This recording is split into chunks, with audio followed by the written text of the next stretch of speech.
quite frankly, I love this model right now. The bigger question is, what does this do in terms of financial conditions more broadly? Basically, every traditional leading indicator of recessions is flashing red. I think we are on a slow bleed into the recession. The odds firmly favor the U.S. economy being in recession in the third quarter of this year. This is Bloomberg Surveillance with Tom Keene, Jonathan Ferro, and Lisa Abramowicz. Facebook's like, what recession? What recession? From New York City this morning. Good morning, good morning. For our audience worldwide, this is Bloomberg Surveillance on TV and radio alongside Tom Keene and Lisa Abramowicz. I'm Jonathan Ferro. Your equity market positive by 0.5% on the S&P 500. The focus on several things. A debt ceiling deal with the Republicans in the House. We can talk about that a little bit later. A big win for Speaker McCarthy. Shaping up a bit of a face-off with the President of the United States. We'll pick up on that a little bit later. We need to start with the tech results, though. Meta, Facebook, getting it done. They call it the year of efficiency. I wasn't expecting the year of growth. That stock is up by more than 11% in the pre-market. TK, Mark Zuckerberg, putting out some good results. You say to yourself, what's new here? When I'm including Amazon today and on to Apple May 4th, and what's new here is cost control. These are the fancy guys of Silicon Valley. They've never been through this, and I don't know who they're learning it from. Maybe it's Bob Dahl. They're dialing 1-800-BOB-DAHL and saying, Bob, how do we cut costs? I don't know, but the answer is that's the story. They're learning how to be prudent, how to trying cut to do costs. more with less. It's a prudent Zuckerberg. A prudent Zuckerberg? Yeah. That's the year so far. Lisa, we've had a rally of more than 70%. As I say, the new element of this, the new ingredient, a rebound in growth in the ad business. And not just that, but also growth with respect to the user base. I was struck by the fact that 3 billion people every day on average, a new milestone, use Meta's products, including Facebook, Instagram, and WhatsApp. 3 billion people. That is shocking. So when people call for the death of Meta, not exactly the case. And to boot, they mentioned artificial intelligence, so easy win. Yeah, that gets you an extra $1 in the pre-market. On course to be the best performing stock on the S&P 500 by the end of today. Potentially, this stock right now in the pre-market through 2:30 in the pre-market. That's Meta, Facebook. We'll talk about Amazon reporting after the close a little bit later. Tom, we have to touch on First Republic. Yeah. What a struggle. A struggling financial institution looking for a solution. That stock with the smallest of bounce, Tom, up 3%. In the last 24 hours, the sell side, and I give great credit to all of the financial media because of the lack of transparency here, the lack of discussion of showing the optionality forward for the government and for the other banks, the big banks that gave him 30 large. Fine. I'm not hearing anything from their management, which I find just bizarre, including the conference call that they didn't attend. But there's just zero messaging I'm hearing from their management, and I just find that, I'll talk to Gerard Cassidy about it. It'll be my lead question. It's borderline irresponsible. That was part of the story. That's how we started the week. We did not start the week in a good way. You start the week, you get earnings, you do an earnings call, Lisa. We didn't take questions on that call. There was no Q&A. I think that really set the tone for the rest of the week. And it's only getting worse as there's no clear path to get some sort of buyer of the assets without some guarantor, maybe the government. The government doesn't want to come in and step and make people whole. I will say, though, the tug of war here is that the fundamental picture for a lot of the companies that are reporting isn't that bad. And so the banks are sort of the other side of the tug of war, which is how much does that offset any potential upside surprise? There's no clear path here because we're trying to do it not like we used to do it. We used to do it, they dial 1-800-government and say, you're out of business, let's move on and restructure. And, we got this modern touchy-feely where we're trying to figure out how to do so. No one, Jamie Dimon's not going to get hurt. And First Republic. I waved at the First Republic branch on Madison Avenue yesterday. Hey, let's be clear. Walked by and waved. Some of the big banks been vilified since the financial crisis. Yeah. You saw what happened to JP Morgan when they took over Bear, Tom. You saw how they were treated. They had to inherit all of those legal issues at the same time. Basically, we've told them time and time again, don't do this. And now we're going to turn around and say, yeah, can you do us a favor and take over a small bank? Exactly, or take your 30 billion large and make part of it or all of it some form of equitization or warrants. Sure. I don't get it. I mean, I'll let Gillian Tan and our team explain it to me. And Matthew Monk as well. This stock is up by about 2.8%. First Republic in the pre-market. Equity futures positive 0.5%. Lots of data a little bit later. Great guests with us around the table as well. So let's get straight to it. Equity's doing all right. Yields higher, Lisa, by a single basis point. Lower through the whole of the week so far on a 2-year. On a 10-year right now, 346. It'll be interesting to see because of that bid into Treasuries, whether we get the data that confirms it at 8:30 a.m. We get U.S. initial jobless claims and the first quarter GDP. A lot of people looking to the first quarter GDP as a potential telltale sign of recession or not. I'm more interested in initial jobless claims, to be honest, because do we see this ongoing tick up? We've seen that sort of grind higher over the past few weeks. Does that continue, giving a sense of some sort of weakening in the labor market? Aftermarket, we get the tech grind, continuing earnings from Amazon and Snap. Just to give you a sense, Amazon shares are up about 25%. It looks like nothing compared to Meta, and yet here we are. That is a pretty big gain. You also are seeing Snap shares up more than 10%. Interesting to see whether the advertising strength we saw at Meta continues into Snap. And with Amazon, the retail segment very much front and focus. And at 4:30 p.m., my favorite indicator, but I don't normally always point this out, it's the Fed's balance sheet data, how much it's come in, but also discount window lending data from the Fed. This is the tug of war we're talking about with the banks on one side and tech earnings, particularly the ones that we've gotten, being really strong. Which is going to tip the balance when it comes to risk sentiment? Great. I mean, she's at the University of Chicago studying medieval law, and she never thought she'd be looking at the Fed balance sheet. It's 4 o'clock. 4:30 on a Thursday. Yes. Looking forward to it. Bob Dollis as well. He joins us now, the CIO at Crossmark Global Investments. Bob, good morning to you. Howdy. Let's look at the numbers so far. Double-digit price increases at Kimberly-Clark, Procter & Gamble, Coke, Pepsi, take your pick. Looking at the numbers from tech, cloud spending still pretty decent. Microsoft, ad spending pretty decent. Meta. What recession? Great question. It's the most anticipated one we know in history. I'm disappointed that full-year estimates for the S&P 500 are not going up after all this good news. Maybe they've stopped taking the numbers down, but they're not moving up. Estimates are still too high is what that points out. You give me more than I expect in the first quarter, I don't change my number. That means I'm taking something out of Q2, 3, and 4. The slowdown is still upon us. All those lead indicators pointing to slowdown/mild recession. I don't see how we escape it, and you've covered adequately the systemic risk in the financial system. Handicapping that is very difficult. But I want to come back also, John, to what you said earlier. McCarthy pulled a victory. Only losing 4 Republicans was pretty amazing. So now the burden is on the Democrats to come to the table and have a conversation. We'll see how that goes. In our Ute, there was a Nifty 50. Now we've got the Nifty 5 as well. Can I hide out in the Bob Doll caution in big tech? Yeah, that's certainly a way to do it, but with the multiples where they are, not just for tech, but you mentioned the soft drink and the staples companies. Coke and Pepsi, their multiples are in the mid-20s. I'm not sure that's a great deal. So the defensive areas, to include some of those tech names, have certainly had a bid, and they're getting expensive. And overall, I look at my screen and I see the S&P 500 PE ratio, 20.5 on trailing, almost 19 on forward, and the numbers are probably too high. If interest rates and inflation were, 2, that's probably a good valuation, but I really struggle with where we are. So I'm not bearish. We paid that price last year, but I am cautious. All right. As we point to the future, you mentioned McCarthy. So let's go there. Let's sit on that for a minute. Does that deal that we saw in the House, even though it has basically no chance of making it and seeing the light of day, does that give you confidence that the U.S. can avoid a debt ceiling enough to price that out as a potential tail risk? I think, Lisa, it definitely increases the probability we get something done. Had that failed yesterday, we're kind of nowhere. Neither party has anything on the table.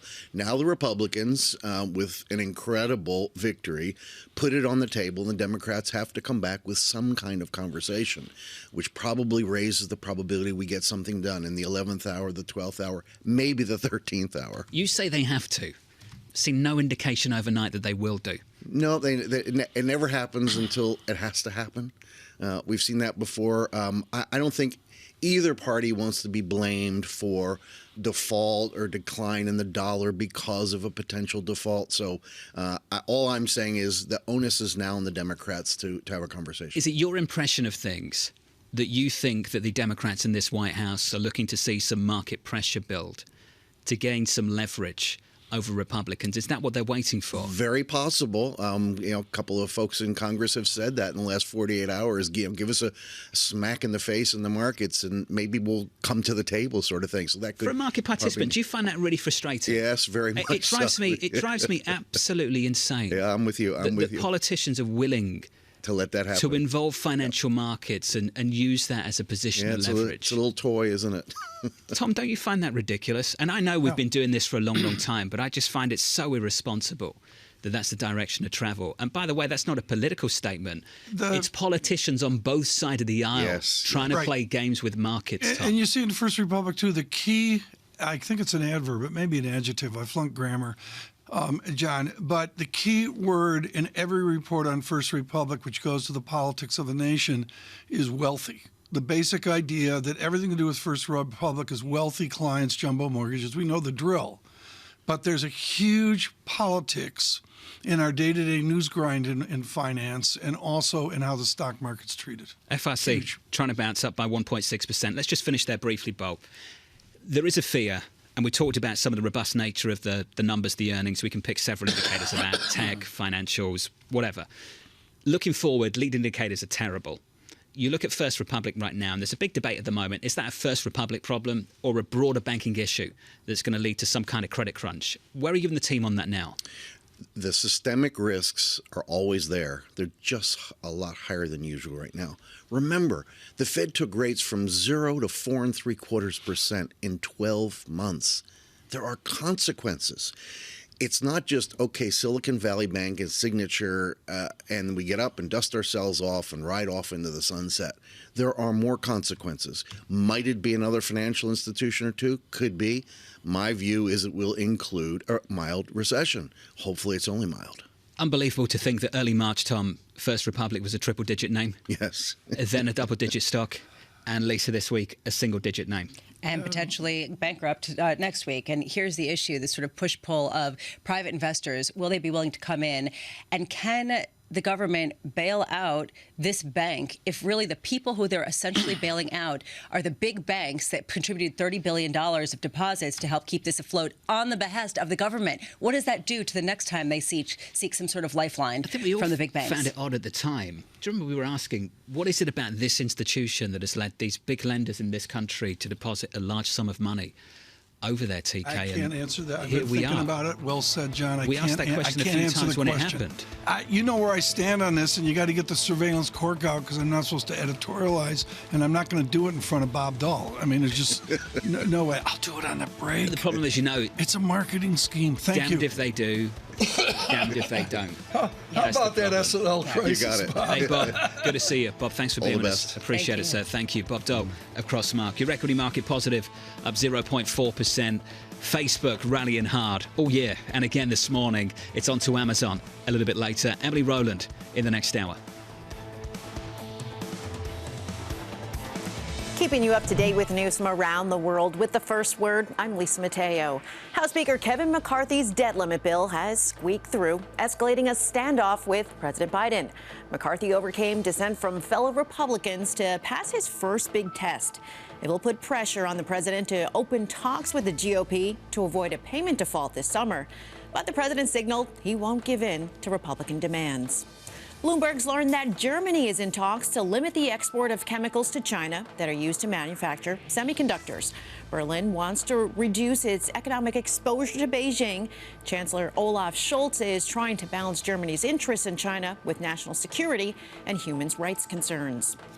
Facebook parent Meta Platforms reported quarterly revenue and user growth that beat estimates. The company's surprising digital ad sales rebound is buying it time to keep pouring money into artificial intelligence and virtual reality. Shares of Meta are up 74% this year after a record 64% drop in 2022.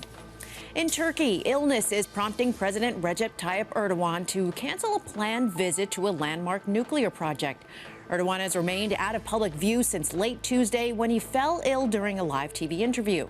Next month, he faces his toughest election since taking power in 2003.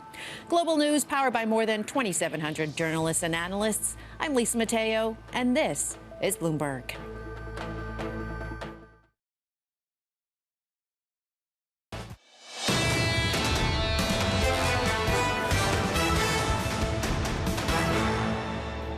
think Silicon Valley Bank was a specific case in terms of its circumstances. It has highlighted an issue with some of the regional banks in the US. And that we will see continuing to play out maybe in a small number of names. And we've seen First Republic over the last couple of days. It's not going to be systemic in any way, but there will be repercussions. CS Venkatakrishnan, the Barclays CEO, with some good things to say about Barclays, at least this morning. Bond trading getting it done. That was the surprise. The stock is up by more than 4% in London trading. More broadly, welcome to the programme. Here's your equity market going into Amazon earnings after the close a little bit later, and US GDP this morning, 8:30 Eastern Time. Yields unchanged on a 10-year, 345.79 in the FX market. Euro dollar unchanged too, 110.40, but new high for the year in yesterday's session. Intraday on euro dollar just south of 111. Yesterday came very, very close to a 111 handle. Looking at the equity market, positive by 0.4%. A little bit of a lift here. The Nasdaq, Tom, getting the tech earnings that maybe the Nasdaq bulls were looking for through the week so far. And I think a nice statistic here. This from Doug Cass's morning note down in Florida. He's recovering from a presumed injury of Aaron Judge at third base last night. And I love what Doug says, John. It's narrower than I thought. He takes 7 big tech stocks out, and SPX is negative 2% for the year. And I just think that shows the idiocy as we go into Amazon this afternoon. They've had some massive moves, and the big question coming into this is whether the earnings would validate those moves. To see Facebook, Meta, whatever you like, up as much as it is this morning by 11% in the pre-market, after already delivering gains of more than 70% for the year so far, Tom, to see a bounce like that after earnings is pretty impressive. And the mass to move Microsoft the other day, I think, again, it's like sort of moving an aircraft carrier with a tugboat in New York Harbor. I mean, there's a lot going on here. This is an important conversation. All of us, either direct or indirect, are riveted by the bank opera days of our First Republic. Joining us, Gerard Cassidy, with decades of experience in practice and the quiet of a management and boardroom where there are tough decisions to make. He's with RBC Capital Markets.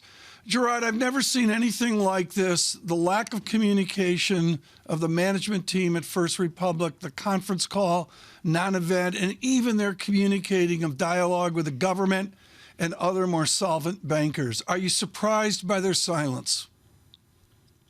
Tom, thank you for having me on the program. And I would say that obviously it's at a critical stage right now. They're being advised by some very smart people. And I think it's a strategy that they've chosen. It's hard. I was surprised, as you pointed out, on their earnings call, that it was a 15-minute call. I think a better strategy would have been just to release the earnings and not, have that 15-minute call. So certainly talking to the public is not something that should be pursued, and they're not doing that. But hopefully they are talking to very high-level officials in the government at the Treasury and Federal Reserve to try to resolve this issue. From the time of Bill Isaac, Robert McTeer, and others on other bank failures which you lived and died with, Gerard Cassidy, just very simply here, have the rules changed where the government doesn't have a function here like we were trained in school? Tom, I think they've evolved. I think the government always has a function because it's a regulated industry. The government, as we all know, guarantees deposits up to $250,000 per account. So there's always going to be government involvement because the government's guaranteeing those deposits. But it has evolved and changed over the years, from even when Todd Conover was the OCC, head of the OCC back in the early 80s. So what's the challenge for the U.S. right now? If they bail out FRC in some capacity, even if it's just guaranteeing the potential losses on their loan portfolio to facilitate a sale to a private buyer, they will essentially be bailing out the banks that they had come to the table and deposit $30 billion with First Republic. If they don't, this bank collapses and prolongs the story of regional bank weakness. Which is worse? It's a really tough dilemma for them. They're stuck between a rock and a hard place, the FDIC and the Federal Reserve, because as you pointed out, Lisa, either choice is not very favorable. And so it's something that they have to weigh, which is going to have the least negative impact to the banking system and to the economy. And clearly, shareholders and bondholders in these situations, like we've seen with Silicon Valley and Signature, they, of course, don't get bailed out at all. But it's the depositors, and it's the depositors over The insurance limit is where the focus is, and that's where the debate is at this time.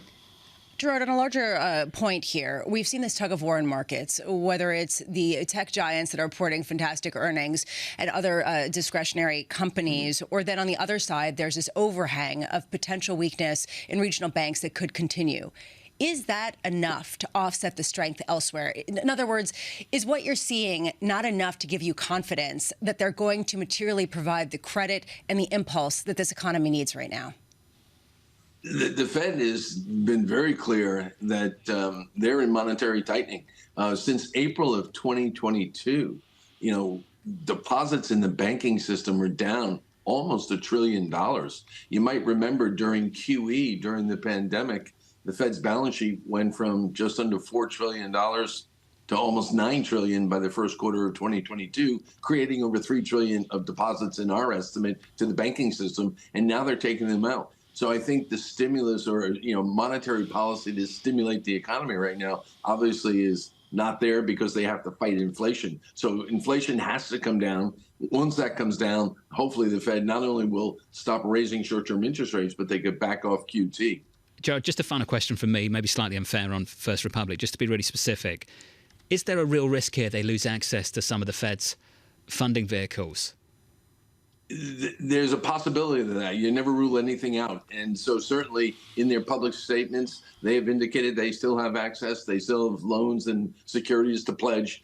We have not heard anything official from the Federal Reserve saying that the window is closed to them. So from their public documents, they still have access there. But it is limited because there's only a limited amount of loans and security that are remaining that can be pledged for that type of borrowing. Jared, from your perspective, what would lead regulators, officials to close that access to them? What would lead it there is if they think the situation is so dire that it's best off to stop allowing them to have access to that source of funding, because it will cause less losses to either the FDIC or the Federal Reserve. That would be potentially one of the reasons for them doing it. There's a feeling based on our reporting that maybe we're getting closer to that moment. Gerard, thank you for being with us, sir. Thank you. Gerard Cassidy of RBC Capital Markets on the financials at the moment. This just in from the team over at Wells Fargo, Chris Harvey leading this effort, saying the following: we still expect to see 3,700 on SPX, a 10% correction from the April 18th intraday high. Portfolios should be de-risked and expectations moderated, with macro risks looming large. Chris Harvey and Wells Fargo moments ago. And his colleague Jay Bryson with Sarah House, they overlaid that with what I thought was the shock of yesterday, framing out a sub 1% GDP this morning. Stephen Stanley of Santander with a piercing note this morning of the makeup of American economic growth first quarter, which gets you to where Chris Harvey is. GDP out a little bit later this morning, Lisa, then on to next week. Payroll's just around the corner. It's amazing, isn't it? All of a sudden, the Federal Reserve back on deck. Feels like last week we had the last Fed meeting, but here we are again, just around the corner, then on to payrolls. Which is possibly more important than the Fed meeting, which they're going to say we don't really have an understanding, which is the reason why some of these peripheral data points, including employment cost index, which I believe comes out before the Fed meeting, as well as tomorrow what we get with PCE, is going to be really important. How much progress have we made in actually fighting inflation? You said looking forward on the calendar. I thought you were going to Baku.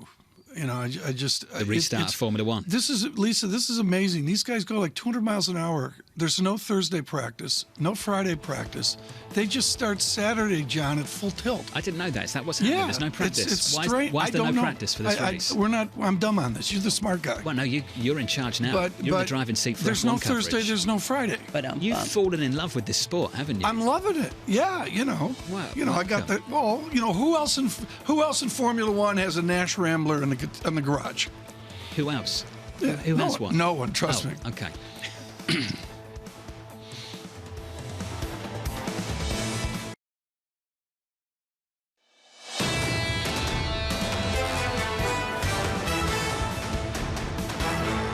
The equity market just about positive this morning. Good morning to you all and welcome to the programme on TV and radio.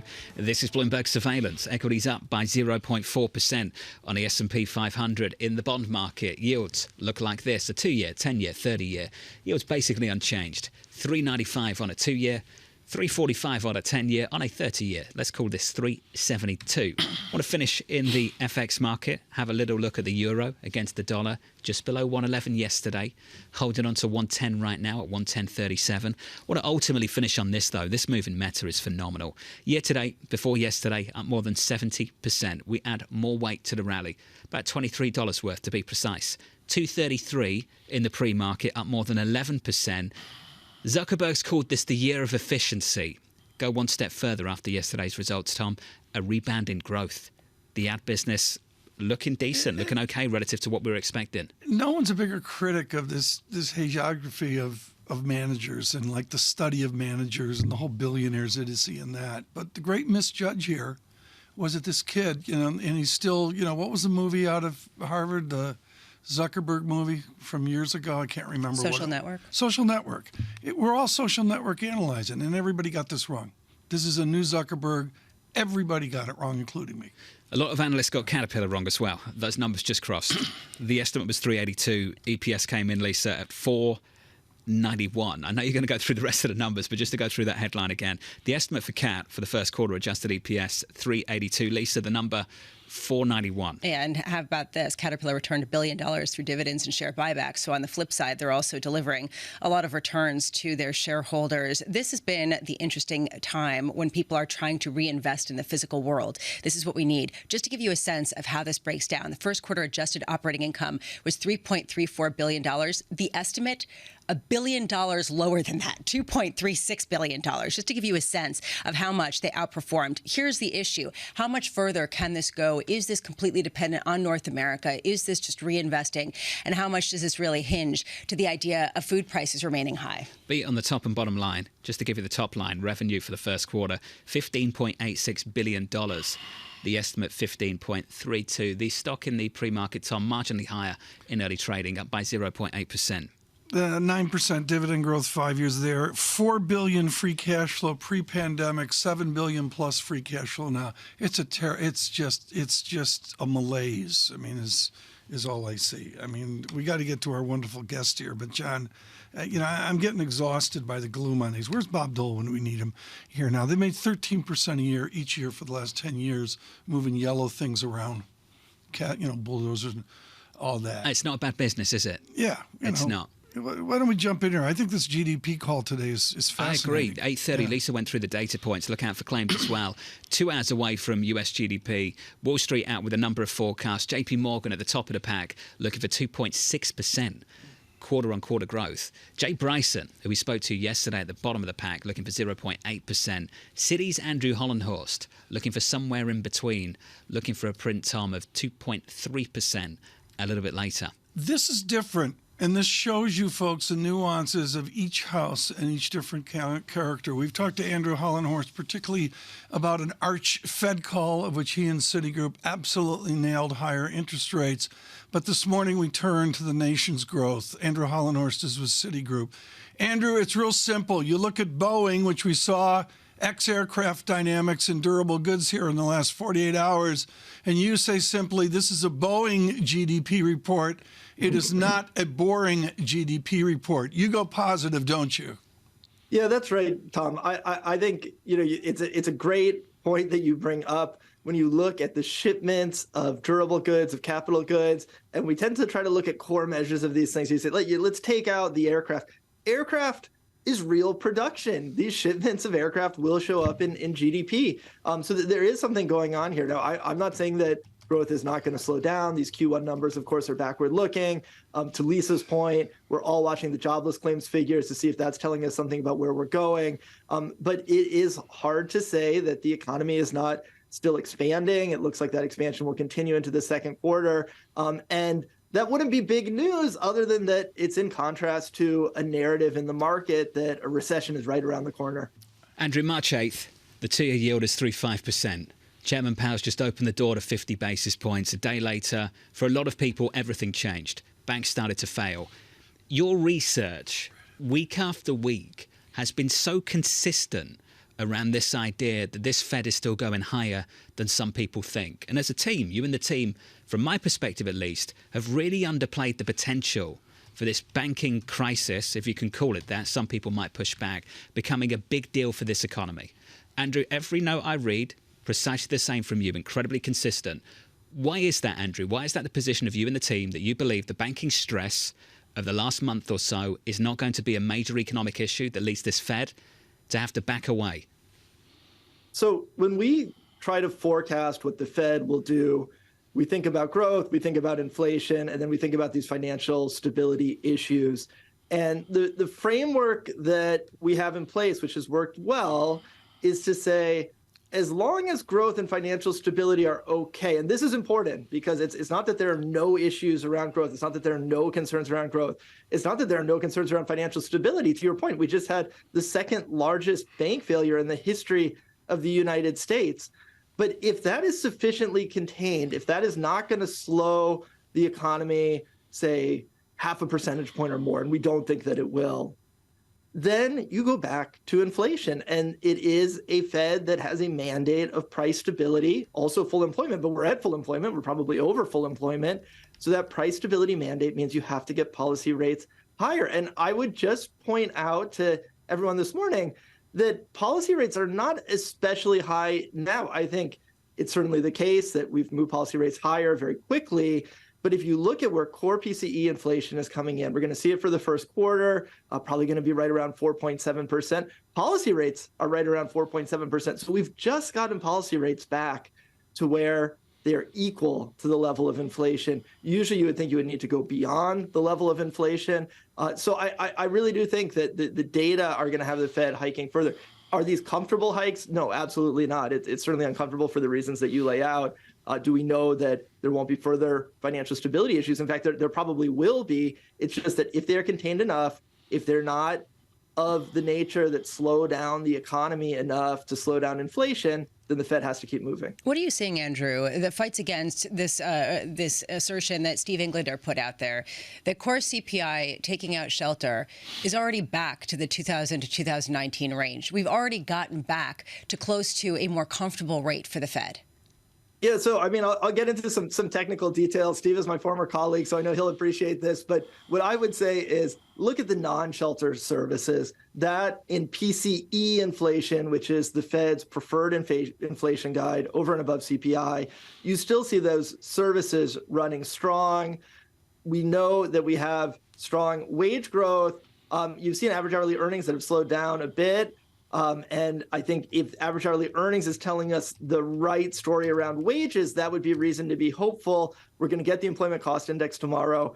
I cannot highlight how important the employment cost index is. This is the gold standard labor cost measure. We saw in the Atlanta Fed wage tracker that wages look a lot stronger than they do in average hourly earnings. If you have this wage pressure, and if you have pricing power, which at least I know you've been talking about, if these firms are telling us they still have pricing power, those higher wages get passed into higher prices, and you still have an issue with inflation. How does financial stability play into this? Because that has been the narrative that has been sort of the red herring for everybody who wants to agree with you but can't.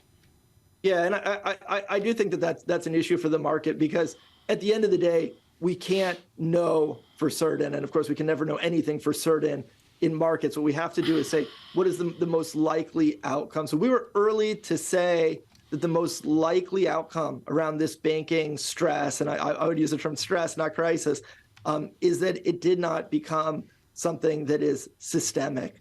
And I think that that's still where we are. We've talked a lot about this issue being on the liability side of the bank balance sheet, not on the asset side of the bank balance sheet. Now, are there risks that it could move on to the asset side? That, of course, is a risk. Is there a risk that you could get a broader contagion? Yes, of course. And these liquidity facilities, other regulatory tools are in place to try to prevent that from happening. The base case, I think, is that this is not systemic. And I think that's what we've seen so far. Can we rule out some probability that this becomes a bigger financial stability issue? You can't rule out that probability, but what we have to do is take a look at the market, see what's priced relative to what's priced. What do we think? And I think relative to what's priced, we're more optimistic on the outlook for the U.S. economy. Andrew, why do we hate that word crisis so much? Why are they so reluctant to use it when financial institutions this large have gone under?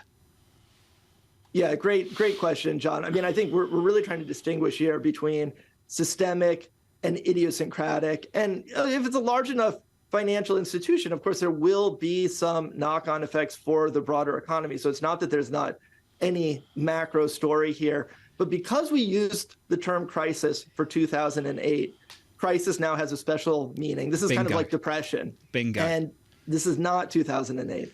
Andrew, thank you, sir. Andrew Honhorst, the City. Every single thing that happens in markets gets benchmarked to the extreme, which is 2008. And there is this reluctance to use words like crisis because it evokes 2008. Brown, does that frustrate you in any way?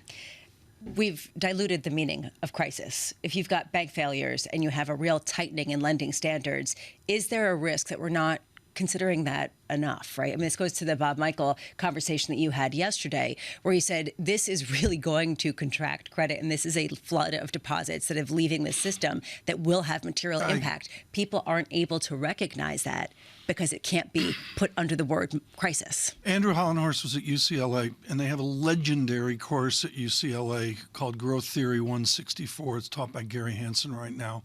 And the bottom line is we have forgotten Schumpeterian creative destruction within finance. Chris Whalen is expert at this. And the basic idea is after 07, there's this new idiocy that we can't clear markets, so we just fester. Zombie companies? Are there zombie banks? Are there zombie finance? That's the heart of the matter. And Tom, the Austrian school has been buried, as you know. Yeah. Just totally buried since the financial crisis, and just the very idea that almost every single financial institution is almost viewed as systemically important now, Tom. Yeah, I think the major issue there is if we're going to do Austrian economics, we got to go remote from Vienna. I mean, do the OPEC Any meeting excuse, and, right? Any excuse. Get Bombaric and, the ghost of Schumpeter to help us out. The central banker there's got things to say about the ECB. Oh, they do they? Points, oh, big time. Maybe another 50 basis points after that. Michael Nathanson of Moffett-Nathanson on Meta next. That stock in the pre-market flying. Keeping you up to date with news from around the world with the first word, I'm Lisa Mateo. After making a few adjustments to his debt limit bill, Speaker Kevin McCarthy's plan has passed the House. The vote now puts pressure on President Joe Biden to begin talks with Republicans over the debt limit to avoid a possible payment default this summer. The president has said that it has no chance of becoming law. A federal appeals court has rejected Donald Trump's latest attempt to stop former Vice President Mike Pence from testifying before a grand jury. The panel is investigating whether crimes were committed by the former president and his allies as they try to undo Joe Biden's 2020 election win. Pence has said he won't appeal the order for him to testify. China is encouraging companies to boost hiring. That's underscoring worries over the labor market and soaring unemployment among young people. China will provide subsidies to employers that hire graduates and young people who are struggling to find work. Traders at Barclays did better than expected in the first quarter with a surprise increase in fixed income revenue. That helped offset a drop in deal-making fees at the British bank. In an interview with Bloomberg, Barclays CEO was asked whether the UK was liable to the sort of chaos some U.S. banks just went through. The UK has been more insulated from that deposit flight across banks than certainly the US has been between the regionals and the big money center banks. Having said that, our deposit franchise grew by about £10 billion during the quarter. And a lot of that was actually corporates putting deposits with us. Meanwhile, Barclays says costs in the UK rose 9% due to inflation. Global news powered by more than 2,700 journalists and analysts in over 120 countries. I'm Lisa Mateo, and this is Bloomberg.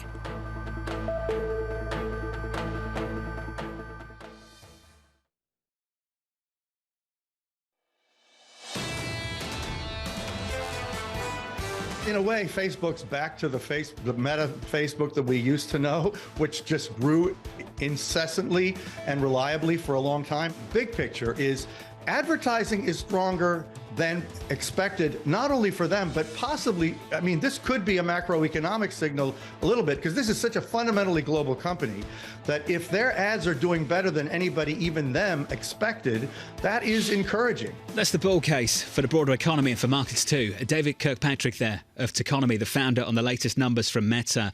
They've called it the year of efficiency. Might be the year of growth.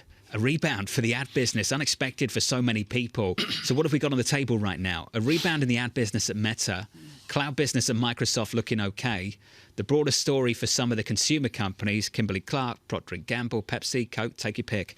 Double-digit price increases without much consumer pushback, Tom. That paints a picture of a pretty decent economy. Then you put that up against the leading indicators in the economy right now, and then you've got the doom and gloom on that side. And that's the debate right now, the push and pull at the moment. And the push and pull is about profitability. I'm thrilled that Amy decided to put Kirkpatrick up there. The day Facebook went public, I had Kirkpatrick and Paul Kudrowski on set with me. And David made one of the greatest calls I've ever heard in the history of securities analysts. And he's not really a securities analyst. Let's make clear. He's iconic in writing the Facebook effect, the Zuckerberg effect, if you will. And we forget this is like the Apple fee, Apple services part of Apple. Their EBITDA margin is modeled at 48 cents on the dollar. The profit machine they can be if they keep it going. Lisa's kids are glued to Instagram. I mean, let's be honest. And Facebook and the rest, they keep it going. It truly is that cliche, minting money. Number 2 stock on the S&P 500 this year, Meta, up 74% before this morning's move. By the end of today, it could be the number 1 stock on the S&P 500. The stock this morning is higher by something like 11%. TK, it's a big move. Yeah, let's talk to a security analyst about this, John, and this big move. Michael Nathanson joins us. Now, different than David Kirkpatrick, maybe not the author of the Facebook effect, but he's looked at the new Zuckerberg effect as well. You nailed it in your note, Michael, and what I see here in terms of the maturity of this generation is Mr. Zuckerberg wants to be a serious technology company. Is this a systemic Silicon Valley shift?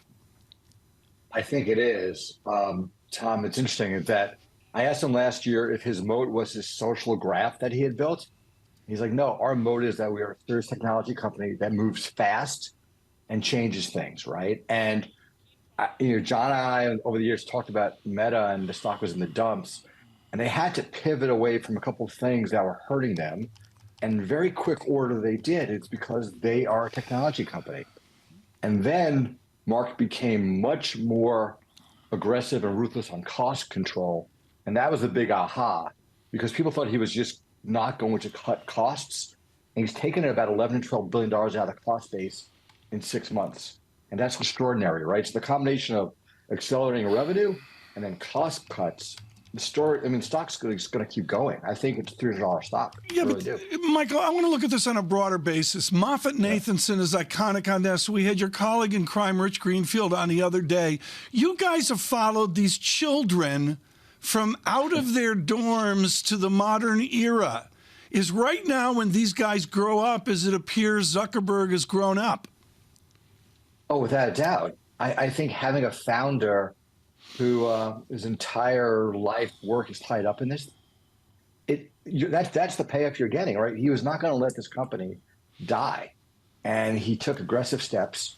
And you're right, Tom. Like, this is the evolution of his leadership. It's a great point. We forget, Lisa, he's 38 years old.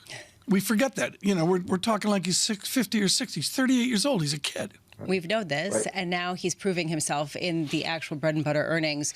Michael, you increased your price target to $295 from $275. Where is that extra profit going to come from based on the earnings we just saw? Lisa, it was a revenue story, right? So if you look at their guide for the next quarter on revenue growth, it was between 2% and 10% on the upside. We're at 5%, so we're smack in the middle of that. So we took our revenue numbers up to 8% next quarter. And if you look at the rest of the year, you have probably double-digit revenue growth by the end of the year. So that's what drove we were always above the street in terms of our price target, but now we're close to $300 because the revenue story is now starting to kick in. Is there a dirty secret that's been exposed by the earnings of some of these tech giants that have been cutting staff, that they didn't need as big of a footprint, they don't need as many bodies, and so their expenses are that much lower? Yeah, that's a great point. That's a dirty secret. Back when we covered media, if there was a great ad cycle at CBS, they didn't hire more people. But if you look at what happened in 20 and 21 and 22, as revenues were ramping, they hired more people, and there was not a benefit to that, right? The ad revenue came through.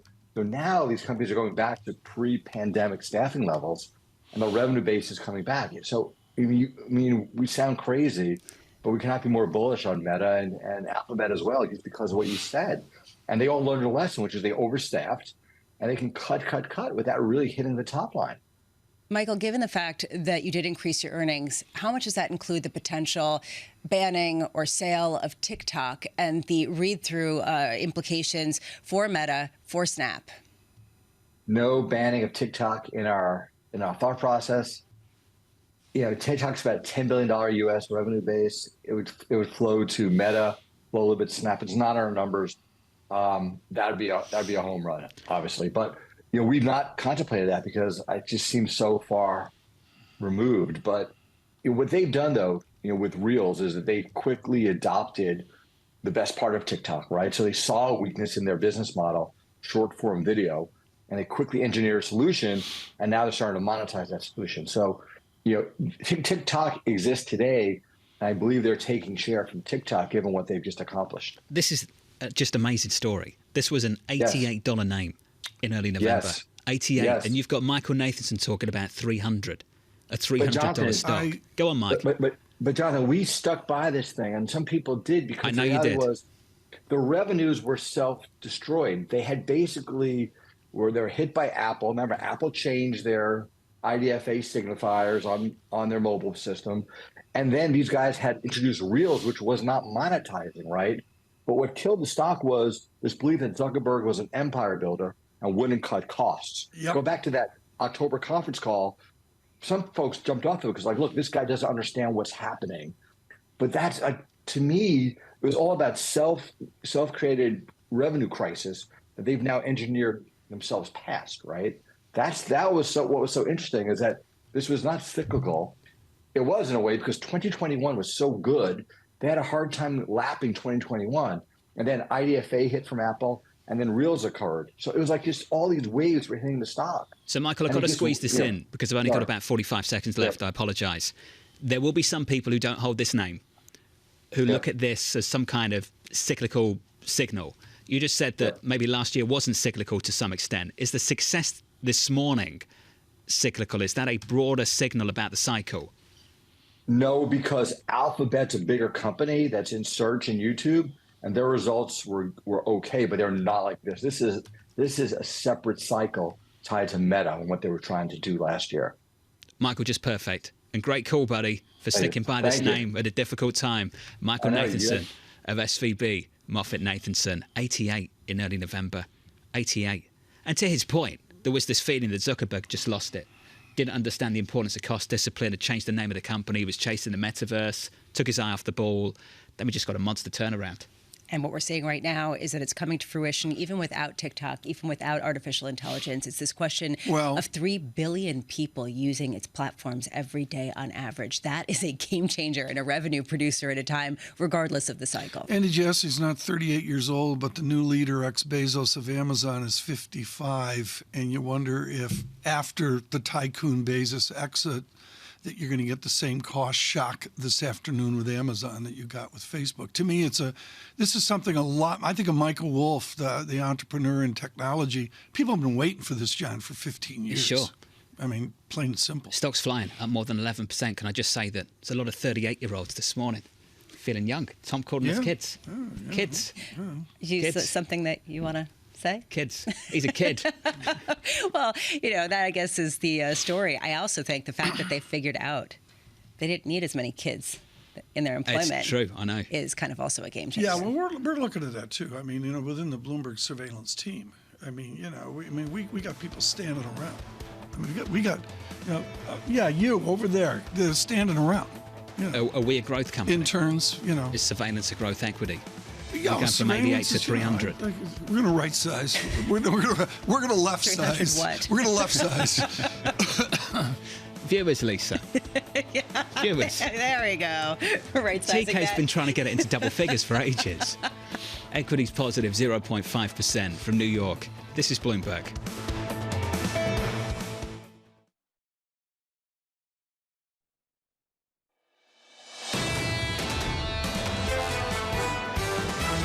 Quite frankly, I love this model right now. The bigger question is, what does this do in terms of financial conditions more broadly? Basically, every traditional leading indicator of recessions is flashing red. I think we are on a slow bleed into the recession. The odds firmly favor the U.S. economy being in recession in the third quarter of this year.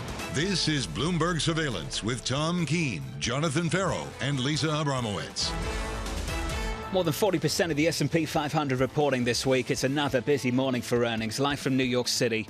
Good morning, good morning. For our audience worldwide, this is Bloomberg Surveillance on TV and radio alongside Tom Keene and Lisa Abramowicz. I'm Jonathan Ferro. Your equity market positive by 0.5%. The numbers from Meta, better than good. The stock is absolutely flying at more than 70% year to date. This morning, Tom, the stock is up again by something like 10 to 11%. We can look at tech as we want. I'm going to look at the tech company Caterpillar, and I'm sorry. This is not just tech, John. Well-executed companies are delivering division by division surprises in revenue, and this is what I talked about. Companies adapt with tech leading the way. Adjusted EPS cap. 491. The estimate, Lisa, 382. The stock up by 1.6%. How much is this because of good management? How much is this also because there is a reinvestment in farmland? There's a reinvestment in a lot of the physical plants that people build with the tools that Caterpillar makes. So there is this sort of question of the rolling recession and places of strength versus the places of weakness. You put it together, it is a muddle. We've been talking about this tug of war between the winners and the losers. The fact that tech, though, can remain the winner leading markets really gives you a sense of how wrong people have been. Some of those names absolutely flying. It's on to Amazon a little bit later after the close and onto the data at 8:30 Eastern time. Do you want to look back at the first quarter? I'll give you a GDP print. Do you want to look forward? Look at claims, Bramo. 248 in the survey. We've just started to see recently claims just tick a little bit higher. That's got people's attention. Which is the reason why I'm watching that even a little bit more than first quarter GDP, which is a little more backward looking. This is more the forward looking. How much is the labor market weakening? That tick up is moderate. It is nothing screaming that there is some serious problem, but it is indicating that perhaps we're not seeing the strength with 2 open jobs for every unemployed American that we've seen for the past couple of years. Your equity market more broadly positive, 0.6% on the S&P 500. Lots more earnings. Lots more data. Lisa's going to give you the day ahead in just a moment. Your 10-year yield higher by a single basis point, 346.17. And in the FX market, the euro showing just a touch of strength against the dollar. Euro-dollar, Lisa, 110.50. All right, so at 8:30, we get that number, the initial jobless claims number. We also get Q1 GDP. Do we see unexpected strength or weakness that possibly fuels some of the bears out there who are calling for a recession? Maybe we're even in one right now, as some people would say, although these earnings, hard to really confirm that. Aftermarket, the tech giants continue. Amazon as well as Snap will be reporting. Very curious to see whether Snap sees the same kind of improvement in ad revenues that we saw in Meta, in Facebook, or whether this really was a consolidation of power, gaining in market share by the Facebook parent. Also with Amazon, how much do you see the pricing that we've already had in the market of 25% gains continue with resilience from people actually buying things? I think Amazon might be more interesting just simply because of UPS and that the packages were lower, and they expect that to continue. And at 4:30 p.m., this is what I enjoy doing with my time. I look at the Fed's balance sheet. I see how much it's coming down. I also look at discount window lending from the Fed. How much are banks still tapping this? What is the weakness on that other story of that tug and war that we see in markets? That number stabilized but stayed elevated. Correct. I think it's the latter point that's still got people's attention. And the mix of loans, how much people are turning to longer-term emergency funding and not necessarily just the discount window. Either way, people are parsing through this to understand how widespread this is. Is it just First Republic, or does it go beyond? Lisa went through the tech names. Amazon up 25% year to date. Microsoft up 23% year to date. Meta, by the end of today, could be up something like 80, 90% year to date. Emily Rowland joined us now, Co-Chief Investment Strategist at John Hancock Investment Management. Emily, wonderful to catch up with you. Are we learning, based on these earnings and stock price performance, that tech is defensive? Yeah, John, it certainly seems like these tech companies are doing the Gronk spike right now as it comes to a Q1 earnings results. And, you know, we have expected for quite some time that there would be a bid for quality growth, which is largely found in the U.S. tech sector. And you think about these companies, they've got lots of cash on their balance sheets. They've got really good free cash flow, and they've broadly recognized that revenue growth is going to be harder to come by as we head into this decelerating growth environment. So they've managed costs. They've dealt with that through layoffs. They've defended their margins. And we're seeing that come through here in earnings season. So we are not surprised to see tech here emerge as leadership. Where's the fear of missing out on this? I mean, is everybody on board big tech institutionally, or is it underowned? I think it's underowned. And in fact, there's been a lot of guests on your show that have talked about tech being overvalued. You look at the forward PE ratio of over, getting closer to 30 times forward earnings, depending on the measures that you look at. But the reason that we see that tech is still reasonable is you've got to look at the entire equation. Earnings estimates for 2023 for the U.S. technology sector are negative 1%. So if you do the math, you have those more kind of reachable earnings estimates versus some more cyclical sectors like consumer discretionary, where you see 30% earnings growth expected this year. We think that those valuations actually make sense in that context, and we think tech is probably underloved. So then do you diversify, or do you go ever narrower? I mean, Sequoia invented this a million years ago, owning X number of stocks, but is a major risk here, Emily, with the tech joy that we're all feeling? Frankly, Caterpillar is the new tech stock. Do we have too many stocks? Should we be in fewer sectors and in fewer individual securities?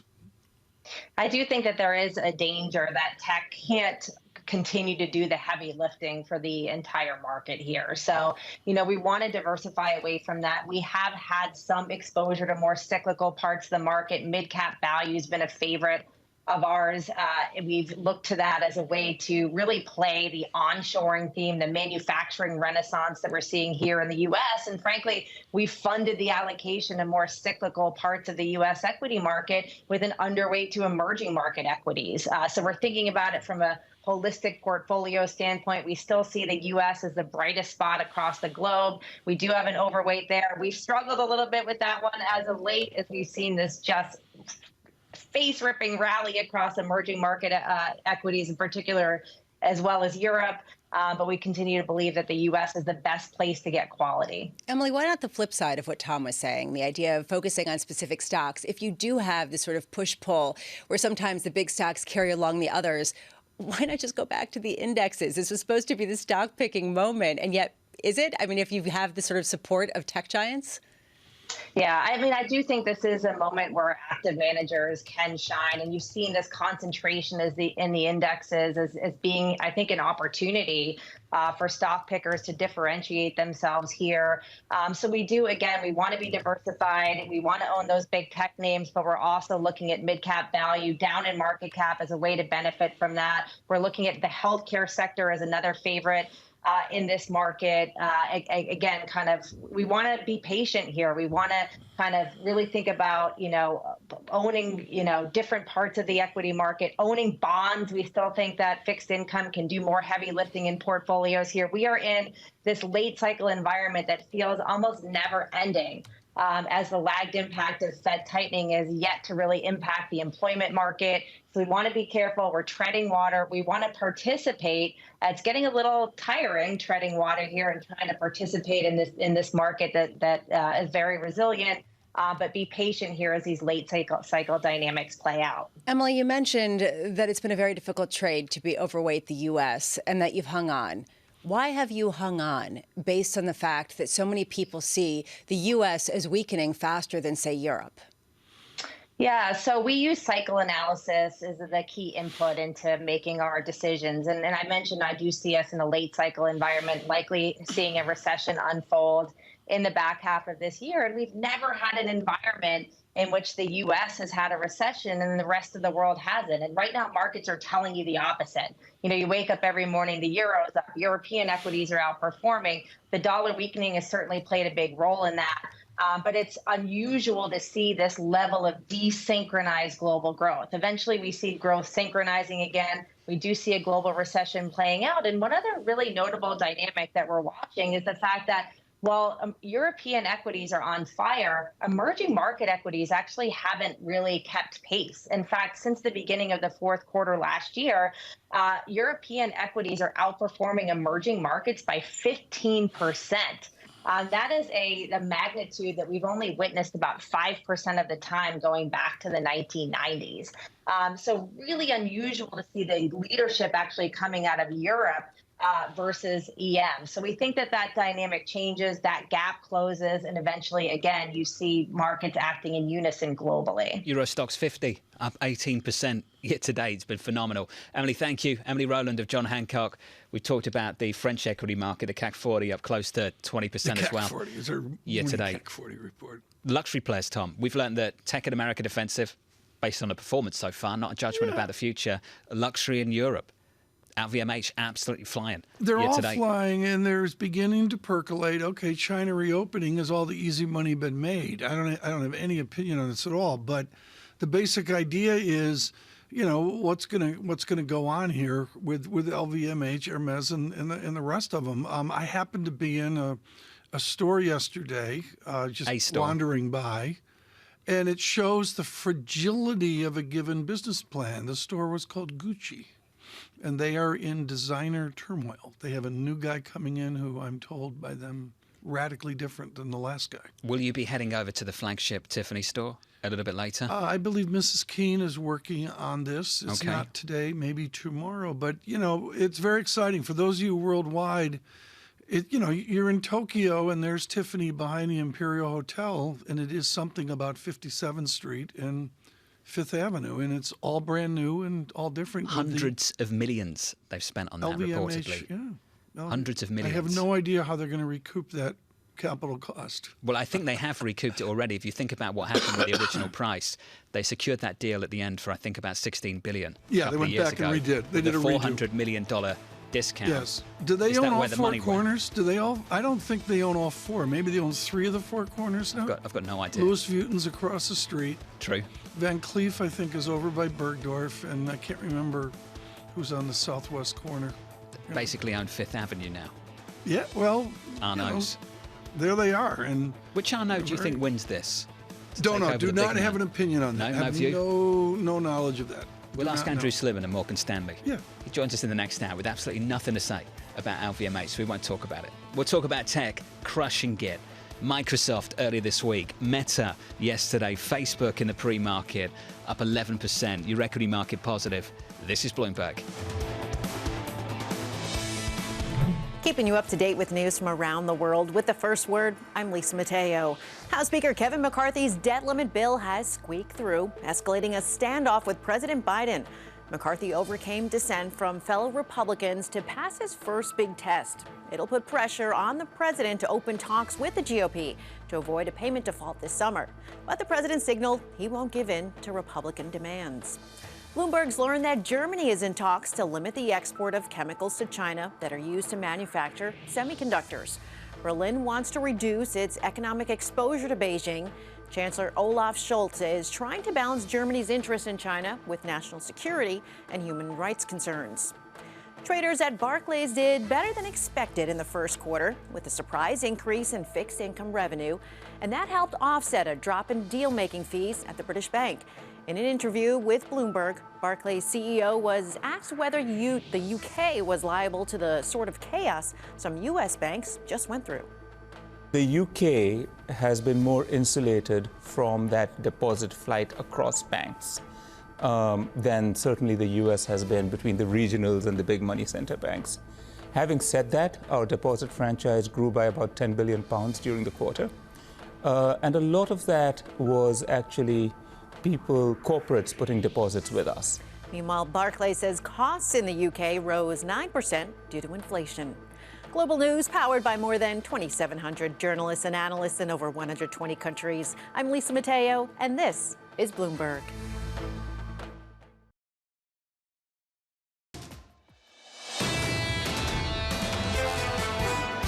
They haven't figured out the debt limit yet. Happy to meet with McCarthy, but not on whether or not the debt limit gets extended. Right. That's not negotiable. Now he should sit down and negotiate. We passed this early. We are in April, way ahead of the deadline. We just passed the bill. It's not our job to modify it. The Senate can pass our bill or send us something that they have, and we'll go to conference. Otherwise, we've done our job. Speaker McCarthy getting it done. A lot of people didn't think he would. In the House, coming to an agreement with Republicans. President Biden, let's see how he responds to that later on today. No sign that they're willing to come to the table and negotiate just yet. We are getting a better idea, though, of when the so-called X date might fall. This from Goldman on tax receipts. They're pushing back their debt limit deadline from their prior June prediction. Goldman economist Alec Phillips saying this. Here's the quote. If the remaining receipts stay on this trend, the Treasury should be able to continue to make all scheduled payments until the end of July without an increase in the debt limit. TK. A little bit of move out. Of course, tax receipts coming in as well. I believe the Abramowicz household helping with that. I think, it was a lift. I think tax receipts were down, and boom! I looked and said, "Really?" As is often the case. Yeah, indeed. Really? And so there we go. And it's the dynamics we're all facing here into the summer and an uncertain fall as well. Amory Horton joins us now, our Bloomberg debt limit correspondent. Amory, forget about all the blather like the House is going to be defeated in the Senate. I get all that. Where are we going to be on Labor Day?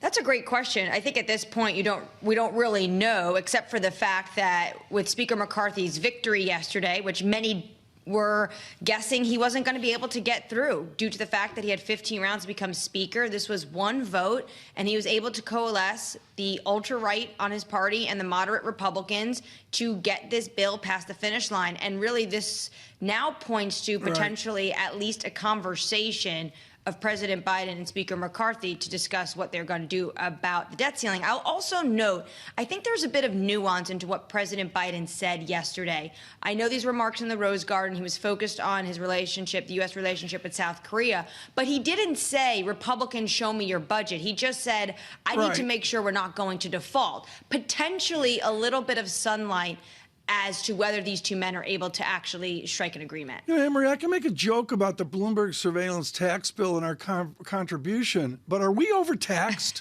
I mean, just on a basic idea in Washington, are we paying a lot of tax historically?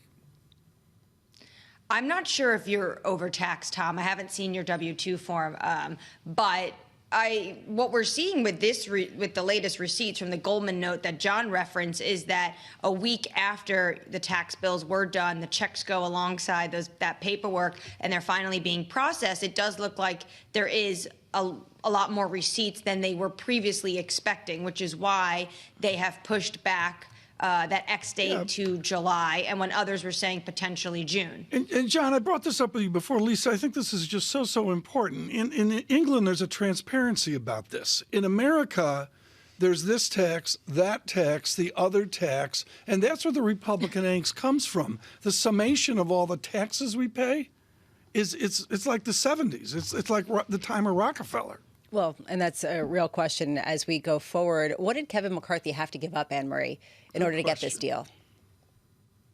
Well, he had to give up some more breaks in terms of, or get the breaks back in the bill for biofuels and investments, and that's really for the Midwestern Republicans. He also had to accelerate the work requirements to next year instead of 2025 for those in Medicaid. The thing that he really did give up with his conference is that he let on that they can make changes, because he came out and said, this is what the bill is, there will be 0 changes. And just a few hours later, and this was in a committee that went well into the morning hours, it wrapped about 2 o'clock in the morning, there were changes that were made. So what Democrats are saying is that what McCarthy has done was openly say, basically show a little bit of his hand, and then had to go back on his word, because he said he was not going to change this bill, and then he did just that. But at the end of the day, he was victorious yesterday, and really what the White House, I think, was trying to do was just say, we're only doing a clean debt limit, and really thought the Republicans were not going to be able to coalesce around one bill, given the fact that you are dealing with individuals that have really very different ideologies about what this budget, Republican budget, should look like. But he was able to do that in one vote. So really now the ball is in the White House's court, because obviously this is dead on arrival in the Senate. And that's what Schumer said. Which is a reason why I'm curious about whether this actually means that Kevin McCarthy has wrangled people together and whether this actually will lead to a more clean resolution to this. Bob Dole of Crossmark on earlier saying that he actually thinks that this will accelerate some sort of resolution and makes it more likely. Do you agree? Do the people who you speak with in Washington think it was that kind of step?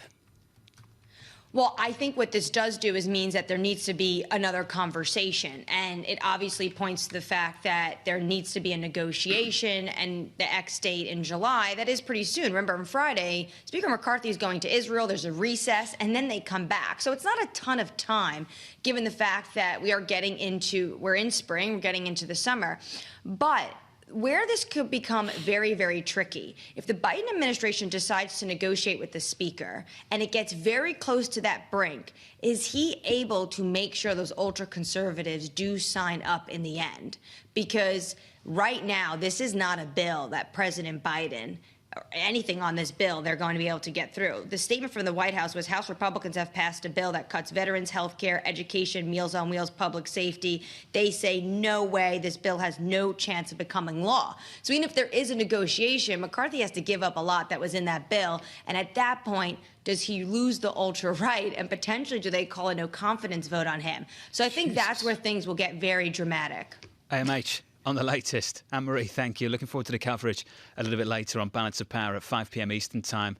Senator Tina Smith, a Democrat, coming up a little bit later from Minnesota. TK. John, on behalf of the people of the United States of America, I'm embarrassed that we had to walk through that for you. It's not like this in England, is it? No. What she just walked no debt limit. That was brilliant what Anne-Marie just did. I mean, the explanations. But from my childhood, this is just childish. There's no other way to put it. It's getting more and more childish, Tom. It's ridiculous. I have to make this point, repeatedly. These aren't partisan talking points. This is childish on both sides of the aisle. The way this happens every single time. Every single Congress, regardless of who is in charge of it, comes to an agreement about what to spend. And then we have this whole spat around the debt limit on spending that's already agreed. I mean, I just don't understand it. I don't get it. And then ultimately, this is all things that should be solved at the ballot box, at the polls. Go win an election and then cut spending if you want to. Isn't that how this should work? The problem is that having a nuanced debate about where we spend our money doesn't sell in terms of political points. It typically isn't exactly the ads that you're going to be putting out there. The nitty-gritty, technocratic kinds of aspects that make a government run well isn't necessarily what people want to get into. So there are these talking points that end up being more social on both sides that ends up being really difficult to really get some sort of consensus and then honest look at how to make things function well. I mean, I just sent Anne-Marie a note on the back message system. What did you say? That was just phenomenal. What she explained. Great. I mean, it's really, really clear about a zaniness, a summer of juvenilia to get to, I think, Labor Day. You tell me, Lisa, when do we actually get a decision on this?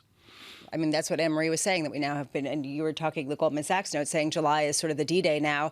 Does that get pushed out? How long do they have emergency spending? When does it start getting priced into markets? And is that really what we end up with? I mean, you were talking about this earlier. I was looking at 1-month T-bills and 3-month T-bills. 3-month T-bills reaching the highest level since 2007 yesterday. Why? Not because of Fed rate hikes. It was because of this. Just one anecdote here, folks. I went to a meeting with the head of the IRS, I'll say 8 years ago, 10 years ago, with Bloomberg. That go? No, with Bloomberg. Okay. And he basically said, as a Republican, we want to diminish, and not shut down, but diminish the tax agency of the United States of America. He said that was their theme, that was their philosophy. They've been promising to simplify it for a long, long time. Not simplify, there's nothing diminish it. Simple about it. Nothing simple about it. Bizarre. The equity market positive 0.5% from New York. This is Bloomberg.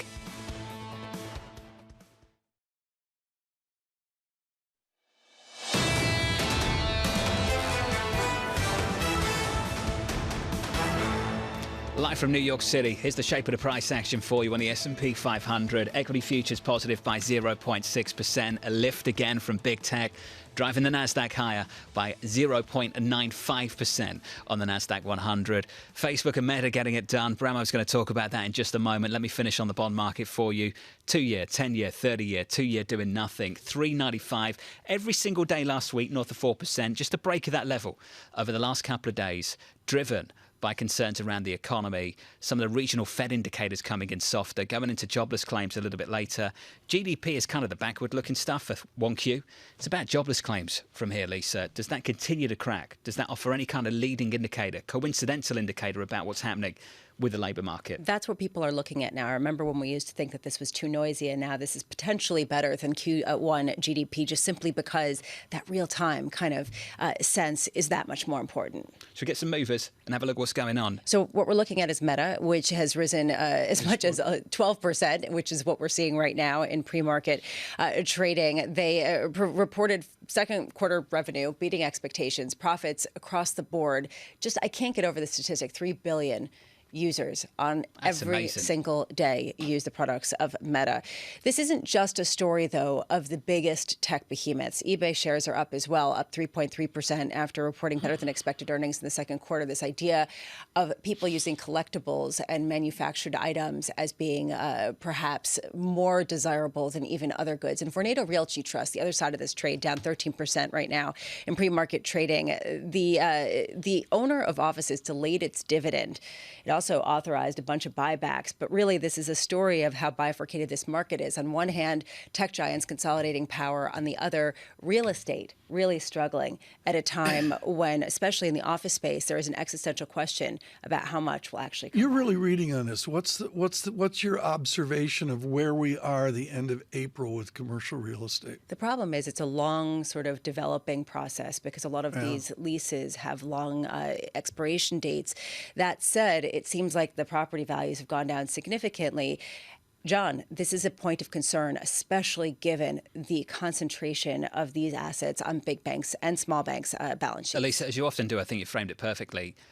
Where do we take the cyclical signal from the earnings this morning? Tech's telling you something. We talked about this with Michael Nathanson of MoffettNathanson. Can you take a cyclical signal away from what you saw with Meta, with ad spend rebounding, or do you look elsewhere for that? He said no, because it really is a story about the company. If you look elsewhere, you're getting much less positive signals, whether it's UPS and the packages coming down, the volumes. If you take a look at some of the disappointments in other areas, it is very specific with consolidation of power in the giants that have pricing abilities. And that, I think, is giving a real muddied signal. But then do those companies adapt? The people that are not tech, maybe they had good earnings and the guidance is not so good. What do they do in the next 10 days? What's the meetings they hold now to get to forget about 4th of July, to get to June? I just think they adapt. We've got to work out what happens with the financial system still. I agree. Strongly agree. We've really fired the starting gun on a process that I don't think we've really got our hands around still just yet. You can go week to week and see signs of stability in the things that you're going to be looking at later. Lisa, you mentioned the Fed data later in the balance sheet. We'll all be focused on that this afternoon. But from here, I still think the consensus view is from here, you get tighter financial conditions, tighter lending standards, which are going to hit very specific parts of the economy much harder than others, and real estate is a feature of that conversation. You can feel this tug of war. You can feel it in markets. There is this sort of question around how long tech can continue to boost everything else, and how long you can see this sort of drip, drip, drip in the regional banking sector as an overhang that drags everybody down the second there's any new headline on it. But that gives you a sense of just how tense the moment is. We'll go through the major weightings on the S&P. Huge gains in Meta year to date. Big gains in Microsoft, in Amazon year to date. Apple year to date, decent. And here we are, still in this range of 38 or 4,200 on the S&P 500, and struggling to break out of it, even with those big names doing what they're doing. If you strip them out, as you did earlier, Tom. It's not. Well, Doug guessed it. It's not all boats rising. I mean, it's cool. And what that gets to me is our addiction, my addiction to index funds. And the idea of, is it an index fund, or are we all going to have to go individual stock and own NVIDIA, Facebook, and Alphabet. We can do all the names that, I can have a traditional name portfolio. Yeah. That would be good. We could work on. Well, I look forward to that. Let us move forward here. Deborah Cunningham with us, our Global Liquidity Markets CIO, Federated Investors, joining us this morning. Deborah, I want to go to your wheelhouse, which is short paper. We got a $23 trillion annual growth, like the ship going through the water. We have $5.1 trillion in money market funds on the last report.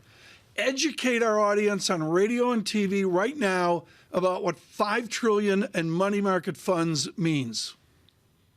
Well, Tom, I'd say probably 2/3 of that, at least, maybe upwards of 70%, are in government securities. So they're invested in repurchase agreements backed by government securities. They're invested in Treasury securities, Treasury bills mostly, although Treasury floaters are a big component as well. Government agencies, the home loan banks make up a big part of those government money funds. The other 1/3 or so is in non-government securities. So you're talking about prime for the most part, which would be bank CDs. So the banking system, plays a huge part in the credit and health of that system into money market funds.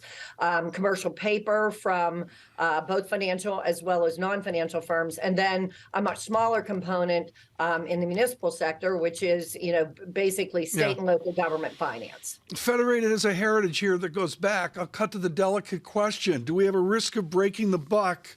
Is there instability within the money market space where we need to worry about moving under 1.00? That is really not a concern at this point at all, Tom. Generally speaking, when there are interest rates that are stable, which is, close to where we are right now. We do think the Fed will go at least one more time, but, we're not seeing 100, 200 basis point increases in our future at this point. And then at some point, probably not in 2023, but early 2024, going down the other side, generally speaking, that pushes the $1 NAV up, not down. So, but not to a point where it changes off that two-digit 1.00.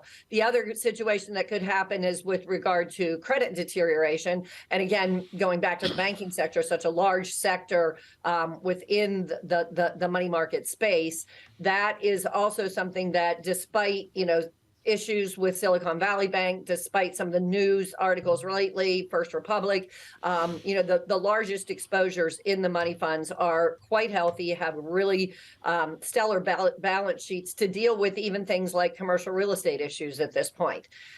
So, ultimately, the system is very, very healthy at this point. If you look at the largest sector, again, though, treasuries, government agencies, the debt ceiling, it's out there. It's not going to cause any kind of 1.00 deviation, but it's an issue to contend with, and we have to kind of deal with it in the markets each day. You're the perfect person to speak with at this moment, because on the credit side, perhaps there still is resilience, there still is strength, there still is a credit worthiness underpinning all of these assets and a stability in the banking sector.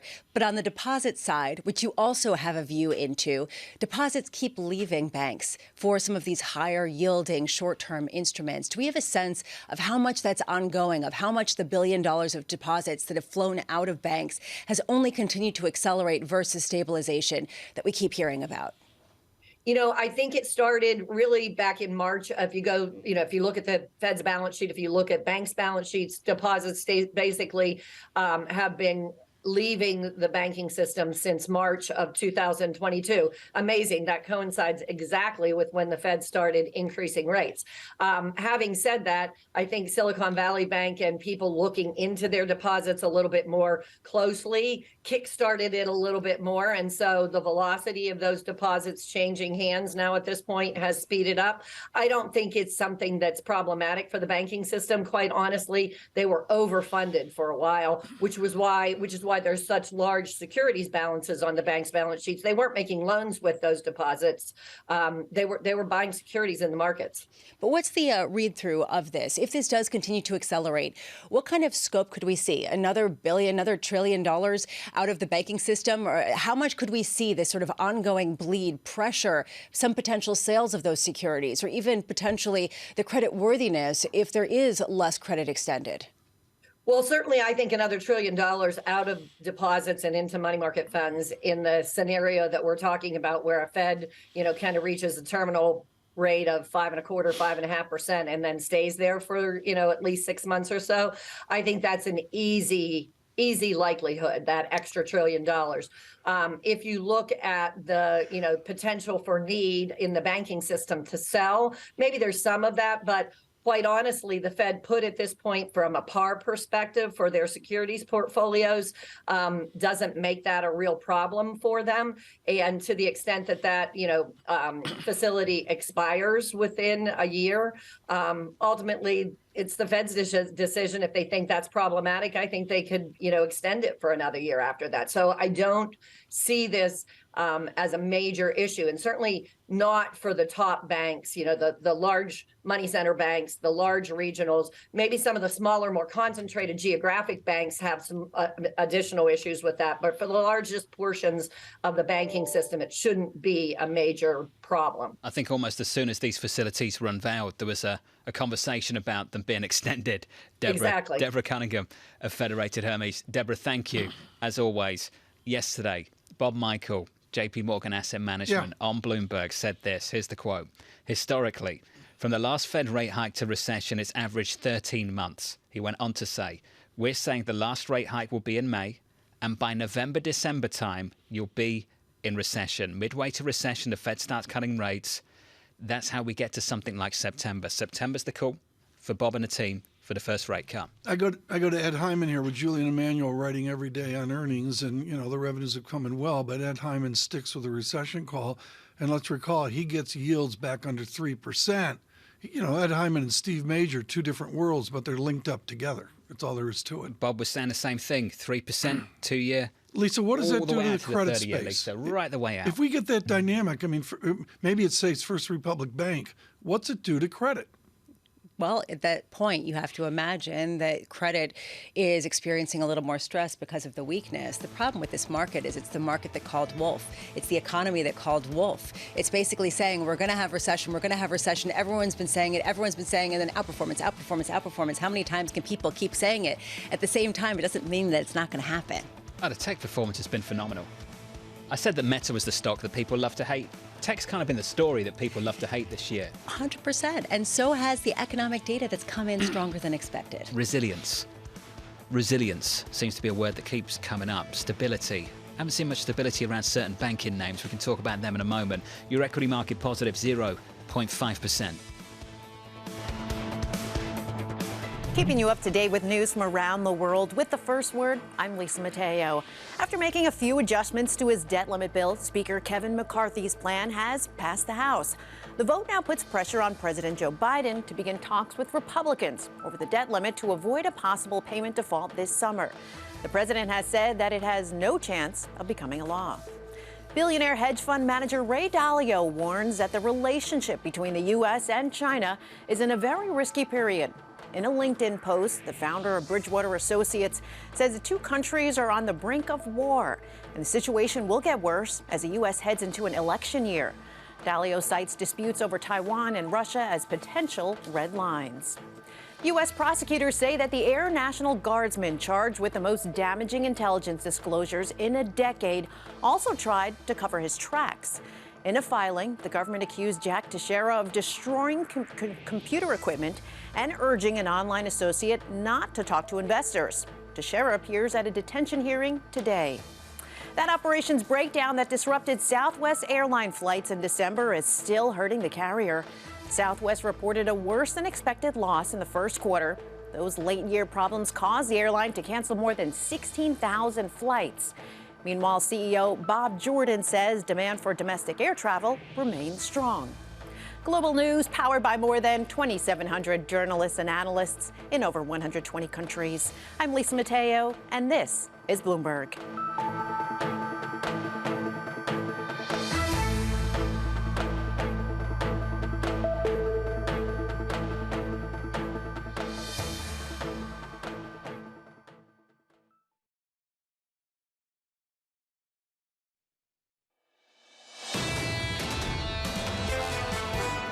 Mark became much more aggressive and ruthless on cost control And that was a big aha, because people thought he was just not going to cut costs. And he's taken about $11 to $12 billion out of cost base in 6 months. And that's extraordinary, right? So the combination of accelerating revenue and then cost cuts, stock's going to keep going. I think it's a $300 stock. I really do. A $300 stock is the call from Michael Nathanson of MoffettNathanson. This was an $88 name in early November, and Mike was committed to the name. It rallies another 12% this morning, on top of the already 70% plus rally so far year to date. Just absolutely phenomenal. In the pre-market, Tom, 234.80. Let's call it 235 on Facebook this morning. There's a reset, and they're going to reset into Amazon this afternoon. Lisa, you covered this in your earnings report. I mean, it's real simple here. Let's go Facebooky to Amazon today, and it's about cutting costs, right? It's about a new serious Amazon. It's a more difficult story to parse because there is the physicality of moving packages from one place to another and the physicality that was challenged in UPS. Amazon will be potentially the most interesting of the big tech to me because it goes not just to this non-cyclical story, but very much to the fundamental underlying economy. Well, we'll have to see as well. Right now, and John, I think this is important. We've got to get an update here linking Madison to Wall Street. We can do that with a guy from Madison and Wall. Brian Weezer's with us. And for those that don't know, he's been a huge part of Team Surveillance for years with a real understanding of these broader dynamics that we have in digital advertising, stuff, frankly, I don't understand. It's a new Zuckerberg. Michael Nathanson said this is a serious Zuckerberg. Is it just about the growth is over and it's a single-digit reality for all these digital people? Yes, and that's the thing that I think the industry is going to have a hard time adjusting to. Like, you can't keep growing by double digits as a sector when you are nearly, 70, 80% of all digital advertising, half of all advertising already between Google and Facebook.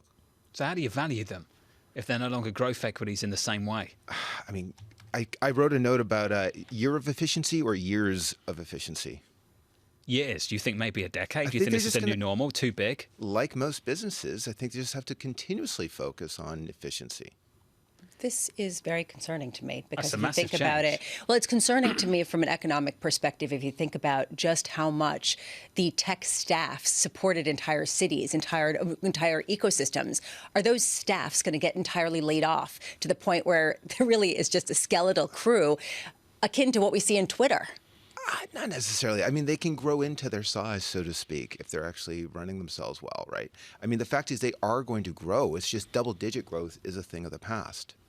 So going forward, what are you looking for in terms of how much more that can drive gains? How much more you could see some of the increase in the share price just simply based on years of efficiency? Well, I think investors are going to have to reconcile themselves to the idea that double-digit growth won't be a thing, at least from advertising, right? There are other businesses. I mean, there's all sorts of applications of ad tech to health tech, for example, right? Personalization of advertising is a precursor to personalization of medicine, as an example.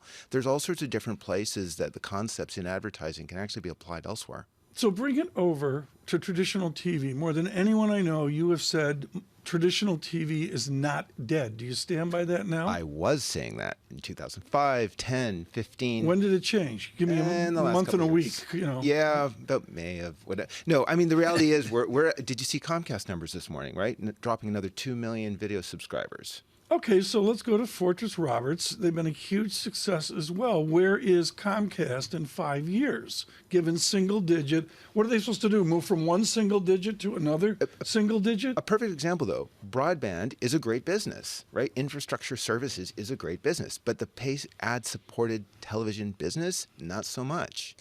What do you expect in Amazon? This is, to me, probably the most interesting story because it's not just about how much business can they consolidate. This is about the fundamental buying and selling of packages that was completely inflated during the pandemic. Does it deserve the 25% pop it's gotten this year? One of the things I've learned about Amazon, and it's been documented by, I think, your Brad Stone and others, but it's such a cellular organization. They have ways of reinventing themselves in ways that I don't think are widely appreciated.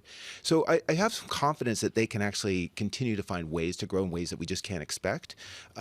Practically, though, the advertising business is still going to keep doing pretty well, right? There's a lot of growth from that. The other thing to keep in mind, and this is a theme with Facebook as well, Meta, Chinese growth. Growth from China has been a big help for Amazon as it has been for Meta.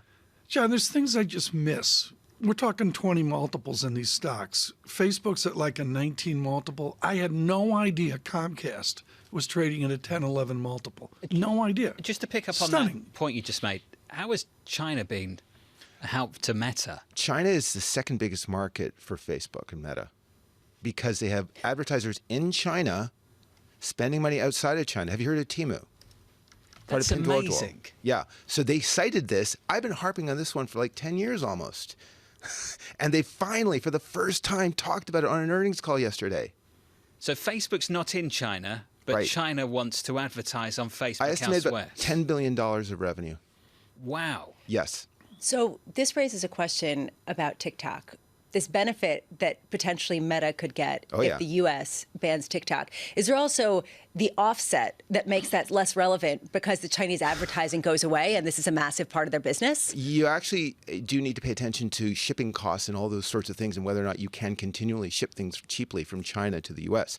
Because in a trade war situation, as we almost saw during the Trump era, you could have seen no trade between or limited trade between China and the U.S., and that would have impacted advertising for Facebook. Yeah. So this is actually mind-blowing to me because we're talking about China banning a lot of these devices, a lot of these social media platforms there. The U.S. has TikTok here that's preeminent, and yet China still has a significant presence in the social media that is American through advertising that connects the two dramatically. Yes, and Amazon too. So Amazon, about 50% of their marketplace activity comes from Chinese vendors. Okay, so then how much is that going to actually increase Amazon's takeaway that we get today after the bell in a way that people don't appreciate? That this is a very China-sensitive stock. They don't talk about it. Why do you think they don't talk about it? I can't possibly imagine. Well, you must have a read on that. Go on, why do you think they don't talk about it? I mean, we can speculate, but it was fascinating, like in Facebook for the last decade. Like, it's been a huge source of growth, and they never once talk about it on an earnings call. It's barely mentioned in the Qs and Ks. You can read what I've just mentioned. Well, come on, you can speculate. You're in a position to speculate. Give me a couple of reasons why you think it might be. I mean, political sensitivities about relationships with China are always an issue, right? I mean... They don't want the spotlight on them? I think that's probably a good conjecture. Okay. We were talking with Michael Nathanson earlier about the generational shift here as Zuckerberg talks about a serious technology company. Are we going to have serious advertising companies, serious Madison Avenue? There have always been serious advertising companies. I mean, just think about how like the broadcast network used to, well, they all wear suits even now. Can I rip up the script? Sure. How in God's name did the Bud Light thing happen? Where was the command and control? I don't want to talk about the social issues of it, but you're expert at this. Yep. Where was the review control where somebody's 3 levels up going, maybe not? Well, here's the thing. I don't know, obviously, the politics of the internal decision-making, but it's safe to say that they want to be a more inclusive brand. They say they want to be a more inclusive brand. Now, did they really want to be a more inclusive brand? Or did they just kind of think they wanted to be? And I think there's a gap between that. Elephant in the room. The kids aren't drinking. Really well said. Has been the story for years. Yep. They're shying away from booze. And all these companies have tried it with cider, then hard seltzer. They're all trying to come up with ways to get the kids to drink. Yep. And there's so much good microbrewery beer out there. Yep. Things have changed. But you're talking to a guy from Britain, the land of they by kids, I mean anyone responsible over the age of 21 years old. I want to be very careful about that. But the Bud Light thing is really interesting because typically what we do see, and I don't want to get too involved in the culture wars in this country because I have no interest in getting involved in it, but usually the backlash comes from the progressive left. It doesn't come from the right. And the backlash came from the right this time. Well, think of Nike. That's interesting. Think of Nike and Colin Kaepernick, right? And the issue is that at least Nike stuck with what they were projecting they cared about.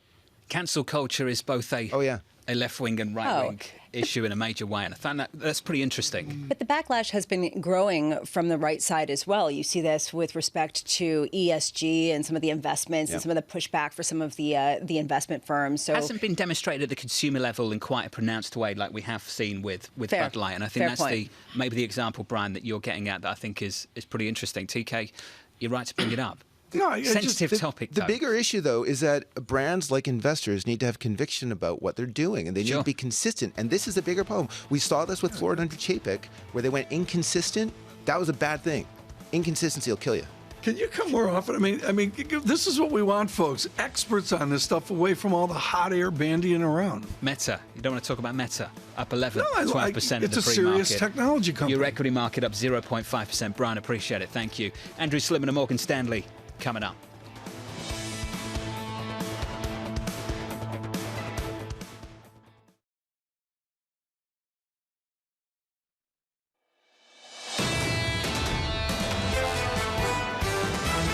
The Federal Reserve is still going to be focused on these traditional indicators, then we're not going to get relief from that. We're seeing every day labor markets become a little bit more vulnerable. We're all watching the jobless claims figures to see if that's telling us something about where we're going. I think that all points to a recession. So it's not a foregone conclusion, but I think it's the most credible case. All those lead indicators pointing to slowdown/mild recession. I don't see how we escape it. This is Bloomberg Surveillance with Tom Keene, Jonathan Ferro, and Lisa Abramowicz. Good morning, everyone. Jonathan Ferro, Lisa Abramowicz, and Tom Keene on radio, on television. Many narratives out there, John. In this hour, in 29 minutes, Lisa's looking at claims. I'm looking at GDP. And boy, is there a difference on the state of the American economy. I'll be looking ahead to Amazon earnings, Tom, after the close, because big tech is getting it done in a big way so far this week. Microsoft, then on to Meta. Let's see if Amazon can. Do you want some good news? Betty talked about First Republic. That's the good news this morning. First Republic just not on the radar in quite the same way. Unchanged in the pre-market, but still some big outstanding questions for that financial institution, Tom. They've got to find a solution to this. Yeah. That solution's not obvious. 5.87. I'm looking at the Bloomberg terminal, and the volume pre-market is way less than yesterday. And I just wonder, like, if you're in this, institutional or retail, what do you do at 9:31? I mean, you know, I honestly don't know. Lisa, I think, is it off the radar? Not for Janet Yellen, it's not. The second that there's a bad headline about First Republic, or even worse, another regional bank, all of a sudden the mood shifts, and we have seen that continually each day. Right now, the strength is coming from the tech giants. It's coming from outperformances from a very low bar of a number of even consumer-facing companies. But here we are at the precipice of something that people have been calling for a long time, and the banking piece of that is really what people are keying into to determine how to sway their moves. Quantas, bring up the quote on First Republic. We really avoided it in the last 60 minutes. John, 5.47 moments ago, a 5.42 on First Republic, a volatility and an edging down there. You wonder what the news flow is to get to 9:30. This month has been amazing. Triple-digit name, March 9th. Triple-digit name, and now it's 550.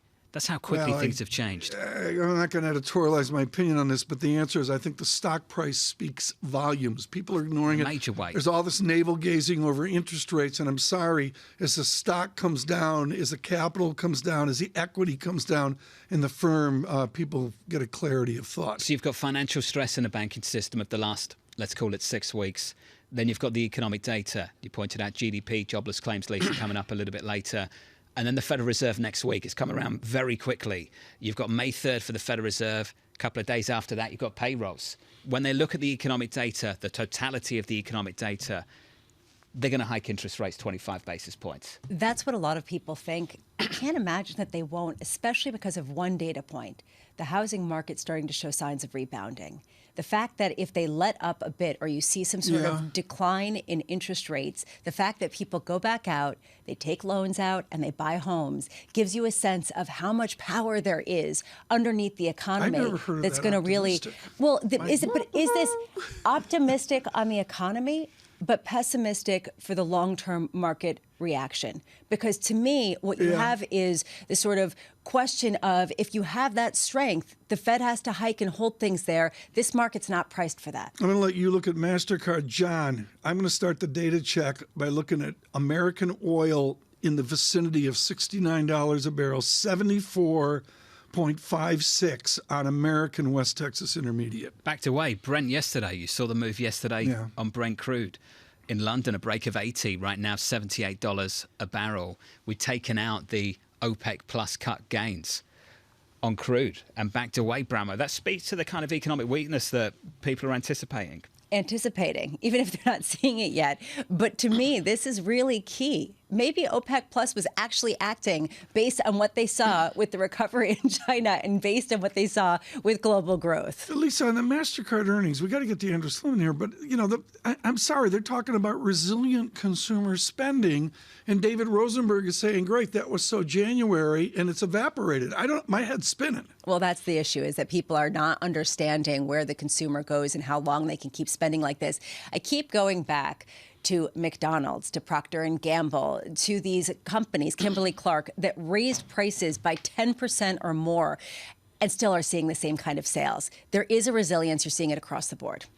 Right now, we're going to bring in a guest. We did the data check. That's it for today. We'll do an extra data check here along the way. John, I want you to bring in Andrew Sliman. This guy has decades and decades of experience, and I'm going to guess he's going to say to your good questions, he's never seen it like this. Andrew Sliman. That's where we are. Joined us now, Morgan Stanley Investment Management, Portfolio Manager. I guess we should start there then, Andrew. Have you ever seen it like this before? Yeah, I mean, Tom said it right. My head is spinning. It's a tough environment, but it's all tough, right? The markets are never clear. The light never shines. It's green light, all clear to invest. So it is it's definitely confusing. I think Lisa said it best, which is the consumer stays remarkably resilient, but look, financial conditions are tightening, and that's going to affect many businesses, and that's the push-pull, is which do you lean towards, the consumer or tightening financial conditions? That determines your really outlook for the economy. You had a number of lead-ins, people talking about a slowdown in the economy, except the S&P sits at 4,100. That's incredible to me, what's transpired since beginning of March. You'd been bullish, though. So are you getting more bearish now? Well, I've been bullish since the beginning of the year, only because we came off a bad last year. Pessimism, I wrote a piece, pessimism is rampant. And I think the market predicted a down earnings year this year. But, the market's had a good first part of the year. We're moving into the summer. I could see a stall out, but there's no question in my mind, the earnings collapsing scenario that's going to retest the low, that scenario is running out of time, because markets price in a recovery of earnings, which should happen next year, and they will trade to a pretty high multiple on that recovery and then let the E work into that. That's historically what's happened. So I wouldn't be surprised if we get another leg up in the second half of the year. I just think, it's been a pretty good move, and we just don't know this, what's going on in the next leg of this bank crisis. Andrew Sliman, you were at Pennsylvania studying with Larry Summers' father in economics a few years ago, and I'm sure you went through the Nifty 50 and all that. If we got a Nifty 7 or a Nifty 20 right now, do you run a portfolio less diversified? Scares the bejesus out of me, Tom. I mean, this is the stocks, asset prices are tricky. There's an area of the market that's getting extreme relative to the rest of the market, but it looks over the last couple of days and days included, it's going to get more extreme. I know over time, very, very big companies have a harder and harder time growing. Companies don't stay top 5 in the S&P forever because it gets tougher to grow. Governments begin to cause problems in getting approvals on acquisitions. Hello. Those are all the seeds that bring down these top companies, but that's not happening yet. So it's tricky. You need to own some exposure, but I think you got to look under the surface because the rest of the market has been left behind, and they're pretty cheap. So Charles Cantor was in the other day with Neuberger Berman, big love of big tech. And so Apple, are you predicting, Andrew, that with the Apple somewhat exponential growth trends on the income statement, that the government will step in, say, in a Euro-esque way against big tech? You're already starting to see it. Not anyway. You're already starting to see it where they're questioning the dominance of these companies, but that doesn't mean these stocks can't do spectacularly well for the next quarter. This is a longer-term issue. I just know that when you have such a weighting of these large companies, and with the government starting to turn against them, that's a bad combination, but it doesn't necessarily mean they'll be brought down. And I'm always mindful of, let's look back. General Electric, AT&T, IBM, Exxon, Bethlehem Steel, they all got to be the big dogs, and, something happened. And, I remember my dad saying to me a long time ago, why would I ever sell General Electric? Which is a similar kind of statement today for the tech. Andrew, I'm curious, you mentioned the C word, crisis, in the banking sector. When does that become the driving factor once again in markets that seem to have one eye on it, but not all that closely all the time? Yeah, I mean, that's fascinating. So, you had this crisis early March. The market dropped to kind of 3,800, 3,850. And then lo and behold, the economic data X the banking crisis wasn't so bad. The market runs to 4,100, and now we're having a second round. It's causing anxiety. But the flip side is it's coming during earnings season, and earnings aren't quite as bad as you point out, Lisa. Even not only mega cap, but some of the consumer stocks where expectations were pretty brought down, they're surprising. So I just think we're in this range. I don't think we're going to break out of it. I don't see a big retest of the low because, everywhere I go, people ask me all the time, when's the retest coming? I got cash on the sidelines. I want to put to work. I want to put to work because I raised it last year. So I just think we'll continue to knock around this range, and now we're back to the crisis focus. So could we head down to, kind of 3,900 again? I think it's very possible. I just don't see a breakout until later this year. I think the market will end the year higher than 4,200, and we'll look back and say, boy, oh boy, yet another example of a year post a bad year when expectations were so thoroughly washed out. Do you remember the start of the year? Wasn't it first half dip and second half rip? From the consensus, it seems like for 2023. Yeah. Boy, oh boy, was that! And I questioned that. I remember we were on it. I no one questioned even that. talks about that anymore. Do you remember that? It was like guest after guest. Yeah. Apart from Andrew, of course, and then others. And then it became the rip and then dip, and now it's the rip and the rip that's a little light and a little lighter rip, and then eventually. Been some stealthy rallies out there, And Andrew, thanks for being with us, by the way. Andrew Sliman of Morgan Stanley. Thank you, buddy. If you look at, say, Amazon, hardly anyone's talking about it, up 20%. They're not talking about. That's a key thing. Not part of it. And I wonder how many people are on board. Is this a fear of missing out summer we may have? Andrew was laughing about GE. 5th best performing stock on the S&P. It's a new GE. That's a different GE, John, than he was talking about with his he's father. talking about a very different company back in the day, I know. But up 47% year to date. Great American tradition.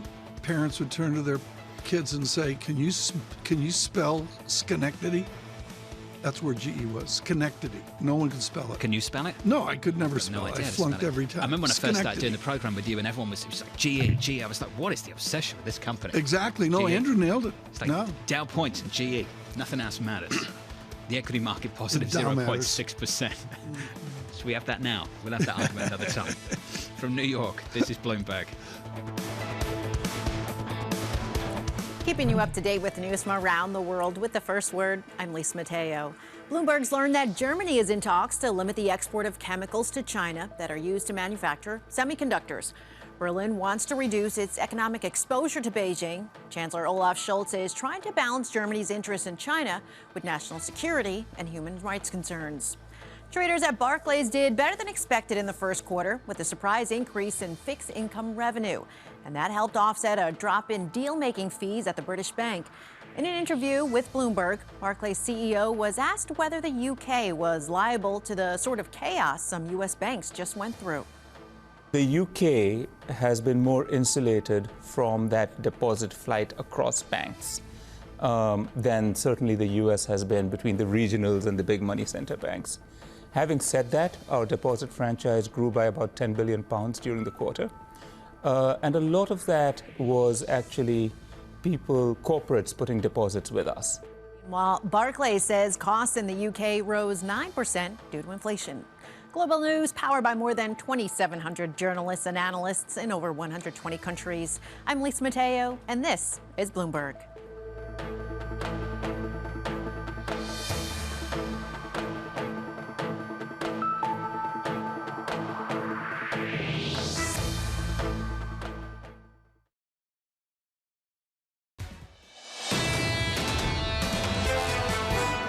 Historically, from the last Fed rate hike to recession, it's averaged 13 months. We're saying that the last rate hike will be in May. By November, December, you'll be in recession. Midway to recession, the Fed starts cutting rates. That's how we get to something like September. Bob Michael at JP Morgan Asset Management, just brilliant. Yesterday, the CIO talking about the potential of recession, rate cuts in September, and why he thinks every single maturity from the 2-year out to the 30-year will yield just 3% and maybe even lower over the next several months. Looking at your market right now, going into economic data, 13 minutes away. Your equity market just about positive on the S&P 500, positive by 0.6%. Your yield unchanged on a 10-year, 344.85. Tom, 13 minutes away from GDP and jobless claims. Are we ready for the capital gain that Steve Major of West Ham or Bob Michael of Liverpool that they're looking for? Are we ready? Lisa, price, if we get Michael's call, the price up on the Bloomberg Total Return Aggregate Index is unreal. I mean, it's stunning. I'm smiling because you're identifying strategists and investors based on which football club they I do. support. I'm learning. And I got a message just moments ago. I'll share this with the audience, Tom. Would love to hear TK's thoughts on yesterday's Gunners game. Logging into Twitter for the first time in 5 years to ask. Andrew, thank you for that. We appreciate the question. So this individual, Tom, would like to know what you thought of the game yesterday, Arsenal versus Man City. My amateur take is there's no equivalent to Man City in American sport, even with a stacked Major League Baseball. I look at them, and it's not like 4 or 5 guys that you all know that are stars, but I look at them as 11 or 15 people that seem to be dramatically better than the second, third, fourth, fifth team, including the Tots without Harry Kane. The Tots. The question I think people would ask, Tom, looking at US sports, is let's imagine there was a US franchise that was essentially effectively owned by a sovereign state. Right. Without all these spending caps, without those things, and I know they've made a great effort in European football to introduce some of that stuff, how would some of these other teams compete with them? And that's the challenge of, say, like a Leeds, a Brentford going up against Manchester City. What I love that you guys do that we don't do is this relegation thing. I think that's really cool. That would really help baseball as well. Your sports report here, we're doing this. That was it. 10 minutes, 11 minutes before really important economic data. Michael McKee has landed. We'll get to him in a moment. Right now, to link this in to the litmus paper of the global system, which is dollar dynamics, G10 FX strategist, CIBC, Mr. Jeremy Stretch joins us this morning. Jeremy, Mike McKee is big on vectors. He's big on trends. And I guess the vector is GDP down. What does the dollar do, or what does the dollar as a market force indicate with a GDP vector south? Well, I guess the key question, of course, Tom, is how far south we're going to go with this GDP print. And I think it was very notable that Atlanta Fed GDP now estimate was revised down quite substantially yesterday, suggestive of the fact that the risks are to the downside of that sort of near 2% annualized rate that is discounted by the market. So as long as we see a number of perhaps 1.5 and higher, somewhere between 1.5 and 2%, we're looking for 1.8 at CIBC, then the dollar probably drifts slightly lower. But I think if you see 1.5 or lower, then I think you do get further weakness and further pressure on the dollar. Because despite that durable goods beat yesterday, we have seen weakness in terms of the US Economic Surprise Index. And I suspect that if we do see disappointing data, as well as the assumption that Q2 is probably going to be negative, then that's going to just weigh further on that sort of invective for where the Fed goes and whether the Fed is realistically going to continue through with that 25 basis point hike that we're expecting next week. So can you make a foreign exchange bet? I mean, you know, we sit around here and parse this move, that move, but it's about making a successful big figure speculation. Where would CIBC do that now? Well, I think in the context of the dollar, it is very much the case that we've been looking for a cheaper dollar for a while, and we continue to price into that. I think in the context of the narrative, we saw a new year-to-date high in the euro yesterday, but we've come back from that.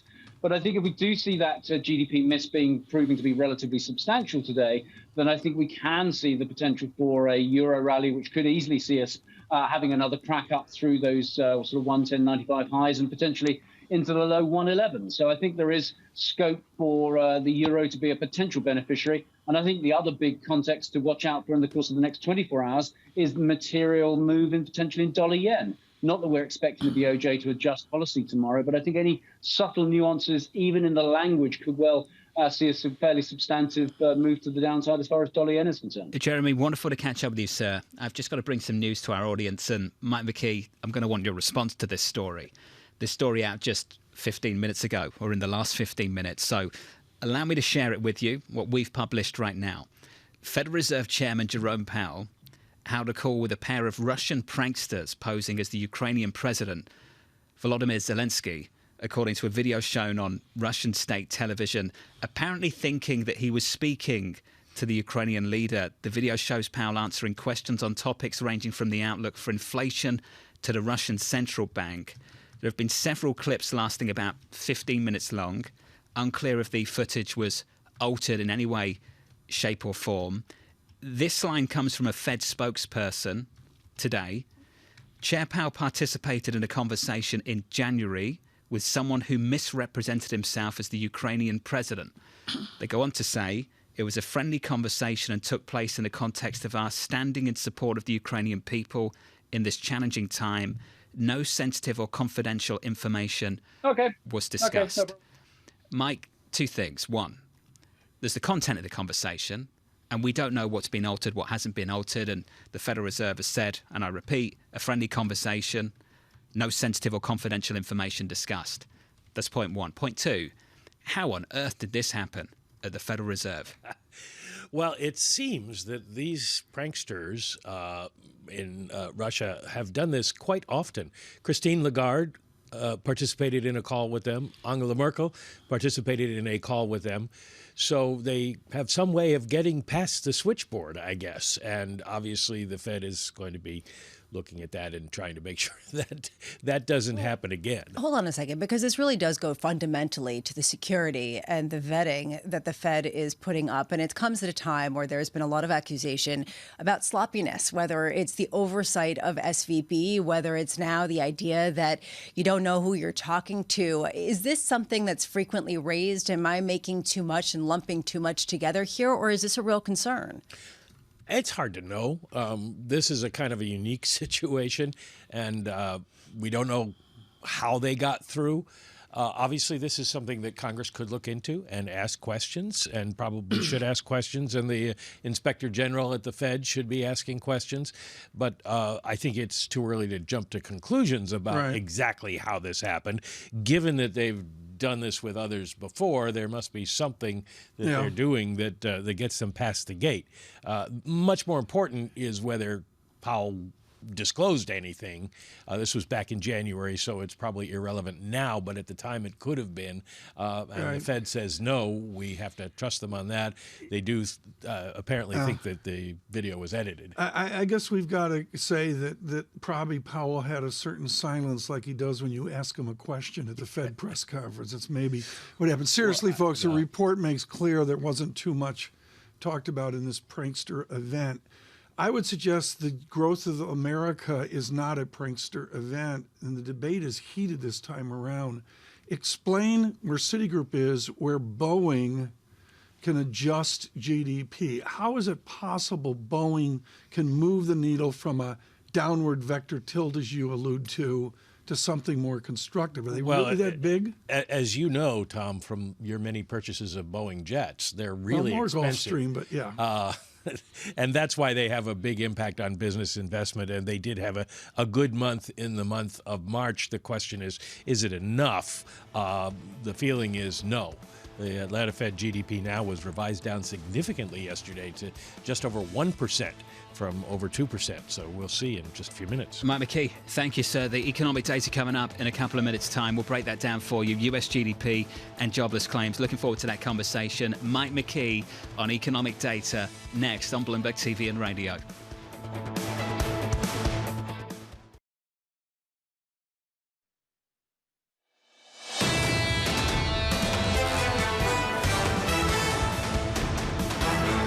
Bloomberg Surveillance on the ECO screen. It is simple. There are 6 simple lines of data here now, from initial jobless claims onto that first look at the America's first quarter GDP, the price index, real GDP, all those different numbers that will come out. And here to help us on the parlor game of the American economy, Michael McKee. Michael, coming out right now, two important trends here, isn't it? Yes, and we're looking at jobless claims first out of the gate here, 230,000. That's a drop from 245 the week before as initially reported. We'll see what the revision was, but that puts paid to the story that all of a sudden we're seeing all these layoffs show up in initial jobless claims. So it's kind of leaves the Fed where it was, with the idea that we have a fairly strong labor market still. We don't know where we're going, but at this moment we see strong labor market. GDP comes in well, let's call it worse than expected, but maybe better than the whisper number, 1.1%. Remember yesterday, Atlanta Fed severely marked down their GDP Now number, which had a lot of people talking about the possibility of a below 1% growth rate. It was 2.6% in the month before, so it's a significant slowdown.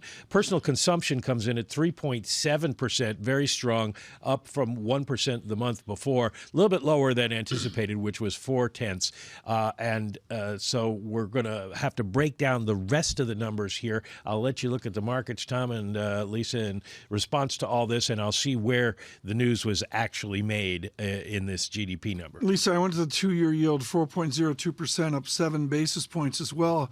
Not an odd report, Lisa, but the basic idea here of a bond market moving more off inflation data, I would say, and buoyant labor data. Absolutely. Quick generalization. I would say that the sort of shorter term trend of labor markets hanging in there, not necessarily seeing that increase. Yeah. In fact, the revisions pretty much in line last week. So we saw a decline in jobless claims at a time when you still have inflation running hot. What is the incentive right now for the Fed not to hike rates at the next meeting, regardless of what comes in with the banks? Futures up 21. NASDAQ was up a full 1%, even 1.1%. NASDAQ 100 gives away. We're watching the 10-year and 2-year yields, particularly higher yields. Michael McKee, you're the adult in the room with Dr. Piegza. We'll get to her in a moment. But you're the adult here for Bloomberg and for Bloomberg Surveillance. How important is this number, or do you really wait for the second and the third look of GDP revision? Oh, you're going to look at this number because it's the number that's out. It's what people have to work with, and it's the number the Fed's going to have going into its May 3rd meeting. So they're going to be looking at the momentum of the economy, which is somewhat down. Now, the interesting thing is consumer spending went up, and we were all talking about the consumer getting exhausted and their bank accounts going down, but consumer spending rose from 1% to 3.7%. It's business spending that sort of dropped off here. Non-residential fixed investment just up 0.7%, and that was up 4% in the fourth quarter. So a significant drop-off in business spending during the month. And we did see, I'm looking to see here where my numbers are for in inventories and trade, and I haven't got that yet. So come back to me in just a second, and I'll have that for you. Well, change in private inventories here.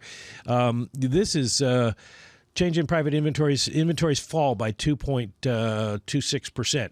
They were up 1.47% the month before. So obviously stockpiles were drawn down. That doesn't count on GDP. So we are seeing a decline there as well. And then net exports were barely changed, up just 0.1% basically after almost 0.5 the month before. So we didn't get a big contribution from inventories, and we didn't get a big contribution from business. But in terms of the other components, not bad so far. Government up 0.8%. Well, that's a good feeling to know. Which is a little bit better than last month, but not a significant increase as we have seen in some previous months. Mike, thank you. 4% in the 2-year yield as well. Lindsay Piegza is joining us now from Stifel here to distill this and move forward as well. Let me ask you the same question. Good morning. Good morning. That I asked Michael McKee. First look at GDP. What will the second and third look like? When do we get them? Like a month out, do we get a second look? Exactly. We'll get them periodically throughout now going forward for the next several weeks. But I think to your point, this is going to set the tone. So the first look is very important. Yes, we do expect some revisions. There always are. But this sets the tone for what the expectation of the U.S. economy was at the start of the year. And it tells us two things. one, we're losing momentum from what we saw, excuse me, at the end of last year. But two, the economy is still proving resilient despite the fact that the Fed is engaged in a very aggressive upward pathway to tame inflation. And the consumer particularly, forget about all the other details.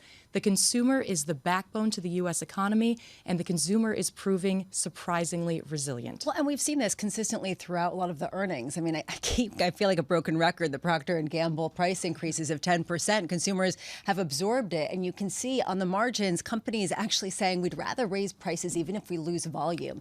How long can that last? Well, it can last for another month, 2 months, maybe longer, because when we look at the household balance sheet, so we're looking at debt relative to disposable personal income, we're talking about a decade low. So I'm not necessarily advocating for consumers to take on new amounts of credit card debt, but if that's where they need to go, there's quite a bit of additional room to grow that household balance sheet before that becomes a red flag that the consumer needs to cut back. And the real break in the cycle is when jobless rates start to go up. And that's the reason why people have been waiting for that to happen as sort of a signal. And we aren't really seeing it, at least not in the initial jobless claims. Yet what Michael McKee was talking about with business spending coming down, that was the reason for the weakness that came into GDP. How long will that take before that translates into job cuts? Well, what's interesting is, yes, we saw business investment come down, but we also saw a drawdown in inventories. So if the consumer continues to prove resilient going into the second quarter, we're going to have to see a build back up of inventory growth, which will significantly then contribute to Q2 GDP. So we will have to keep an eye on that. But I think broadly speaking, businesses are anticipating a slowdown in the economy. They're anticipating a recession to come in the second half of the year, and they responded in kind across the first 3 months of the year. Let me just throw this in here Please, very Mike. quickly on inventories. I got the dollar figures here. Inventories grew in the fourth quarter by $136.5 billion.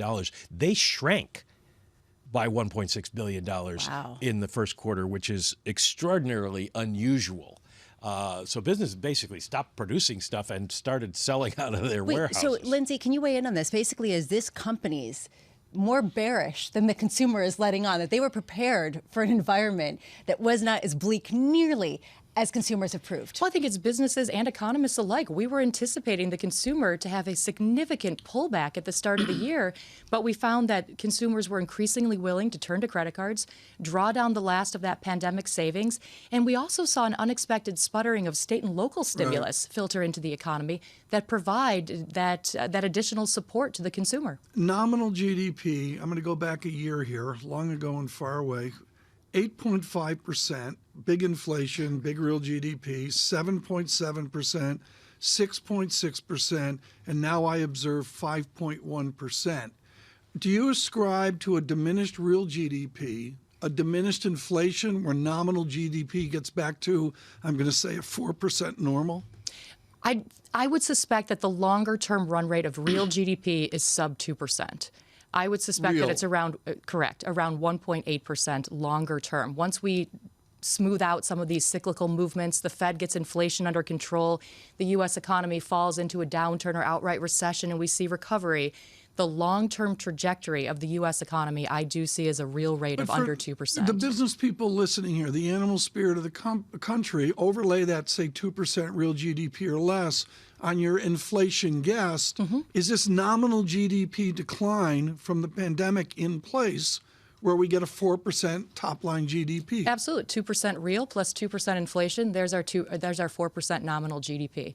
And I do think that that's a realistic expectation. Without a significant growth in productivity, we're going to struggle to see a real rate of activity above 2% for quite some time. So this is really the conundrum that markets have been struggling with. And this is sort of, you want it to be good, but not too good because of the Fed comes into play. And right now we're pricing in a 4.2% Fed funds rate come January of next year. Is that consistent with what's required to bring down inflation, given the economy you just portrayed? No, it's certainly not. That we know from historical cycles, that the Fed is going to need to raise rates above that peak level of inflation. And so, as we've long advocated, the Fed is likely to need total policy firming to get up near 6%. Now, I'll concede that if we see tighter credit conditions do some of the Fed's work and pull down inflation faster, that maybe the Fed doesn't need to raise rates quite as high if that total policy firming reflects additional rate hikes as well as an organic change to conditions. But right now, we're not seeing that organic change. And with inflation where it is and a solid level of activity, both in the consumer and the broader economy, the Fed needs to continue to move forward, raising rates to tame inflation. We're going to get a summary here from Michael McKee. You're on, what, page 14 of the report? Well, it looks like this was, in large measure, inventories and a cutback in business spending, as Lindsay was talking about. What did exports, imports do? Exports and imports were little changed, so we didn't get a major contribution either way. A little bit of an addition to GDP, What's an but inventory? not much. Explain to our audience. Help, Lindsay, help here. What is inventory? Well, when you produce goods, but they're sitting not being purchased yet. So just as you would expect, it's the inventory of production that consumers haven't yet absorbed. Yeah, it's the value of the goods that have been produced that then haven't That been are sitting sold in on yet. warehouses. Yeah, just the easiest way to think about it is all the cars that are parked outside the automobile manufacturers waiting to be shipped off to dealers. And Tom, just to sort of confirm the theme of the morning, which is that businesses have been too pessimistic based on where consumers really are. Caterpillar's CEO comes out with this: 2023 will be better than we previously anticipated. Time and again, Tom, they didn't have as much inventory as they needed to meet the demand, so they're drawing down from it, raising questions about how much more they're going to have to produce later. That's going to be growth. the big issue that'll be debated around the Fed conference table. They don't have the big mahogany table anymore, but they're going to be talking about this because if consumer spending is remaining strong and there's not enough goods, A, that contributes to inflation, and B, that could augur a big increase in production in the next couple of quarters. It's all going to depend on what businesses think is going to happen. I like this tag team, Lindsay Piegza and Michael McKee. This is really good. You know, we can do this for the second, the third, the fourth, the seventh revision as well. There we are. Really interesting economic report. Neil Dutta looks at it. He says he agrees with McKee. Inventory decline, unsustainable. I have no idea what I just said. Stay with us. Futures up 19. This is Bloomberg. Keeping you up to date with news from around the world with the first word, I'm Lisa Mateo. After making a few adjustments to his debt limit bill, Speaker Kevin McCarthy's plan has passed the House. The vote now puts pressure on President Joe Biden to begin talks with Republicans over the debt limit to avoid a possible payment default this summer. The president has said that it has no chance of becoming a law. Billionaire hedge fund manager Ray Dalio warns that the relationship between the U.S. and China is in a very risky period. In a LinkedIn post, the founder of Bridgewater Associates says the two countries are on the brink of war, and the situation will get worse as the U.S. heads into an election year. Dalio cites disputes over Taiwan and Russia as potential red lines. U.S. prosecutors say that the Air National Guardsman charged with the most damaging intelligence disclosures in a decade also tried to cover his tracks. In a filing, the government accused Jack Teixeira of destroying computer equipment and urging an online associate not to talk to investigators. Teixeira appears at a detention hearing today. And the founder of the defunct blood testing startup Theranos will stay out of prison a little longer.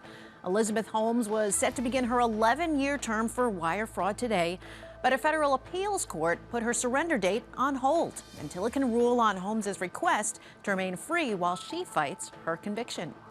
Bloomberg's learned that Germany is in talks to limit the export of chemicals to China that are used to manufacture semiconductors. Berlin wants to reduce its economic exposure to Beijing. Chancellor Olaf Scholz is trying to balance Germany's interests in China with national security and human rights concerns. Global news powered by more than 2,700 journalists and analysts in over 120 countries. I'm Lisa Mateo, and this is Bloomberg.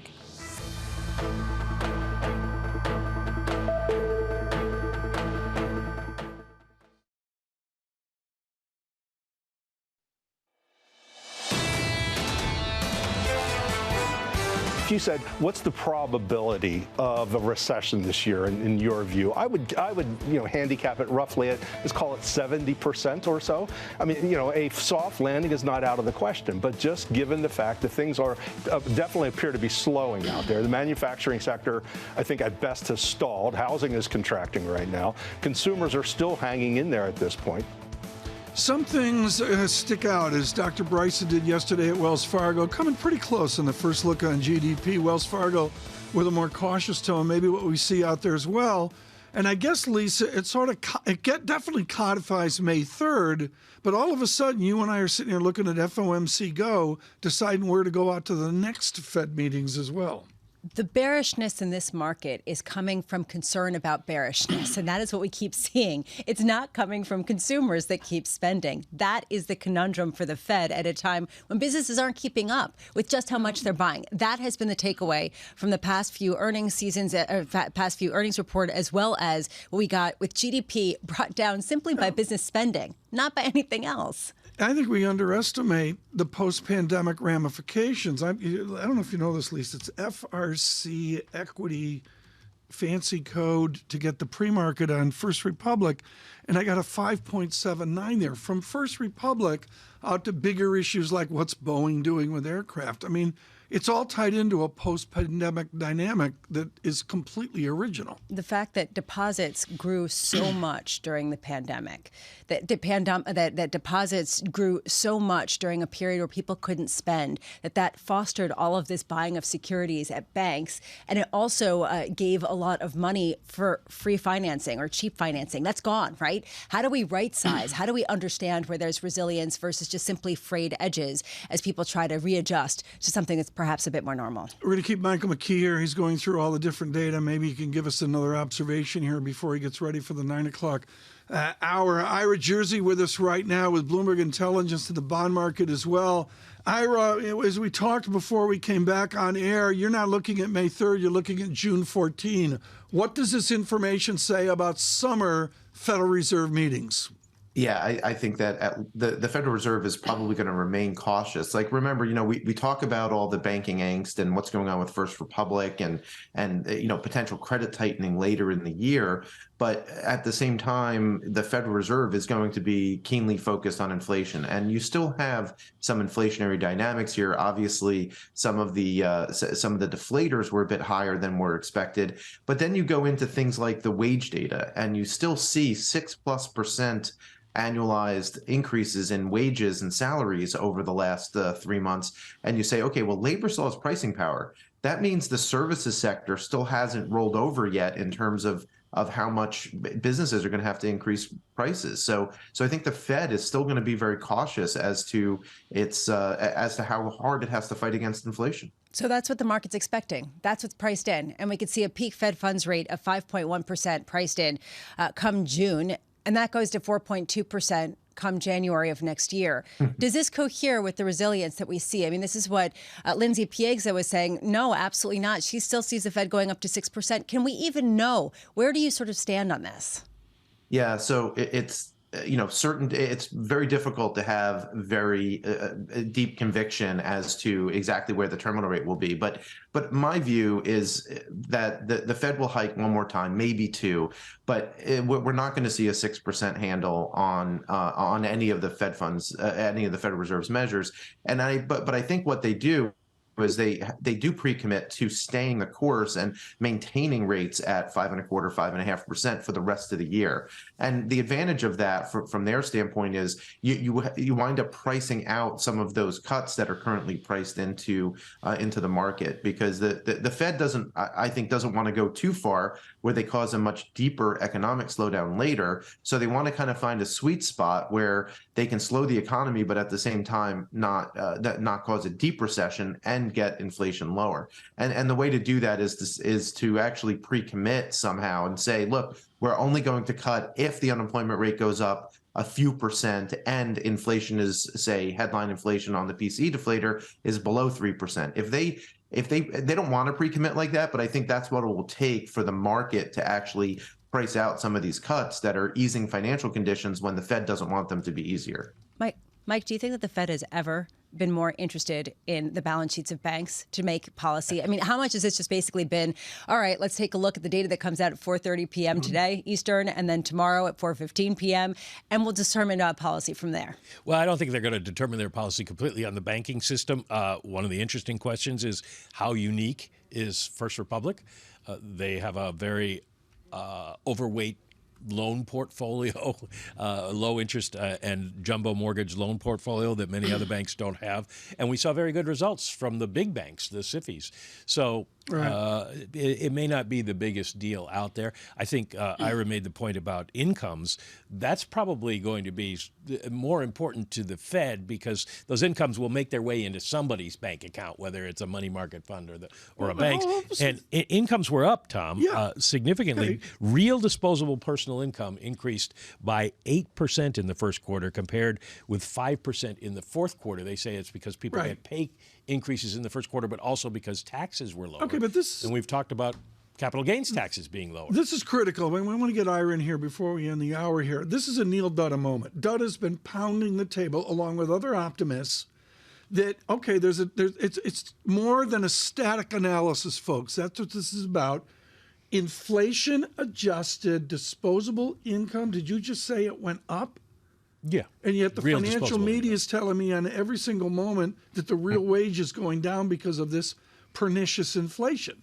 And you just told me inflation-adjusted disposable income. Well, remember, this is a quarterly average, and it's also an average of everybody's income.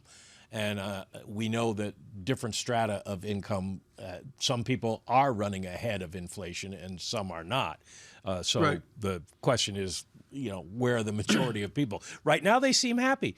First quarter savings, 4.8% compared to 4% in the fourth quarter. Just because of time, I want to get Ira back in here because we're going to lose time here. Ira, really simple here. Deborah Cunningham on earlier with Federated notes, $5.13 trillion in money market funds because everybody's making Michael McKee's real disposable income. Are our money market funds safe this morning, Ira?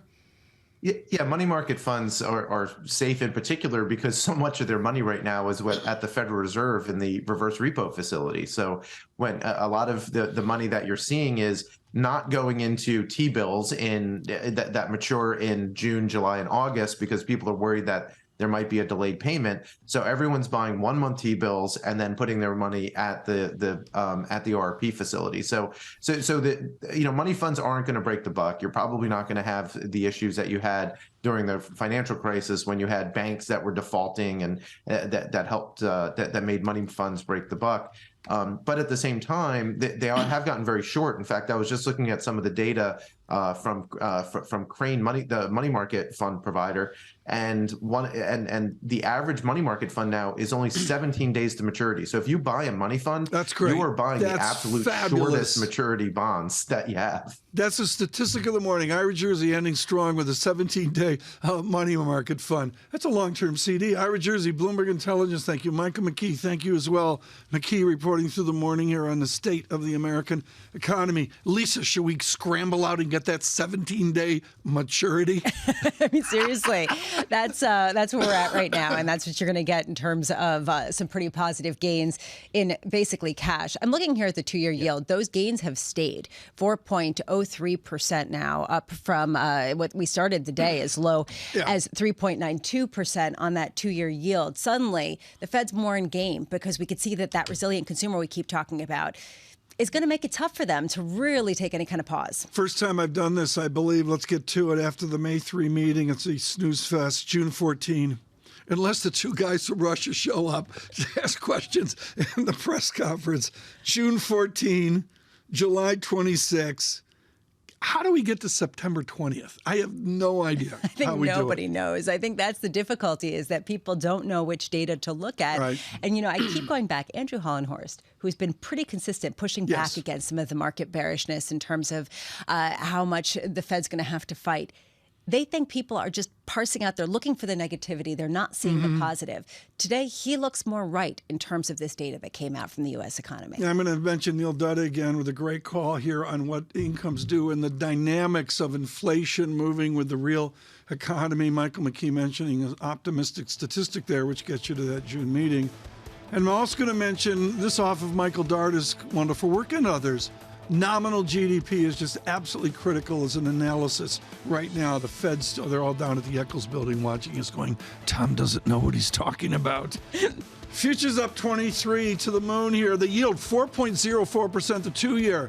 Torsten Slok, 2 p.m. This is Bloomberg Surveillance.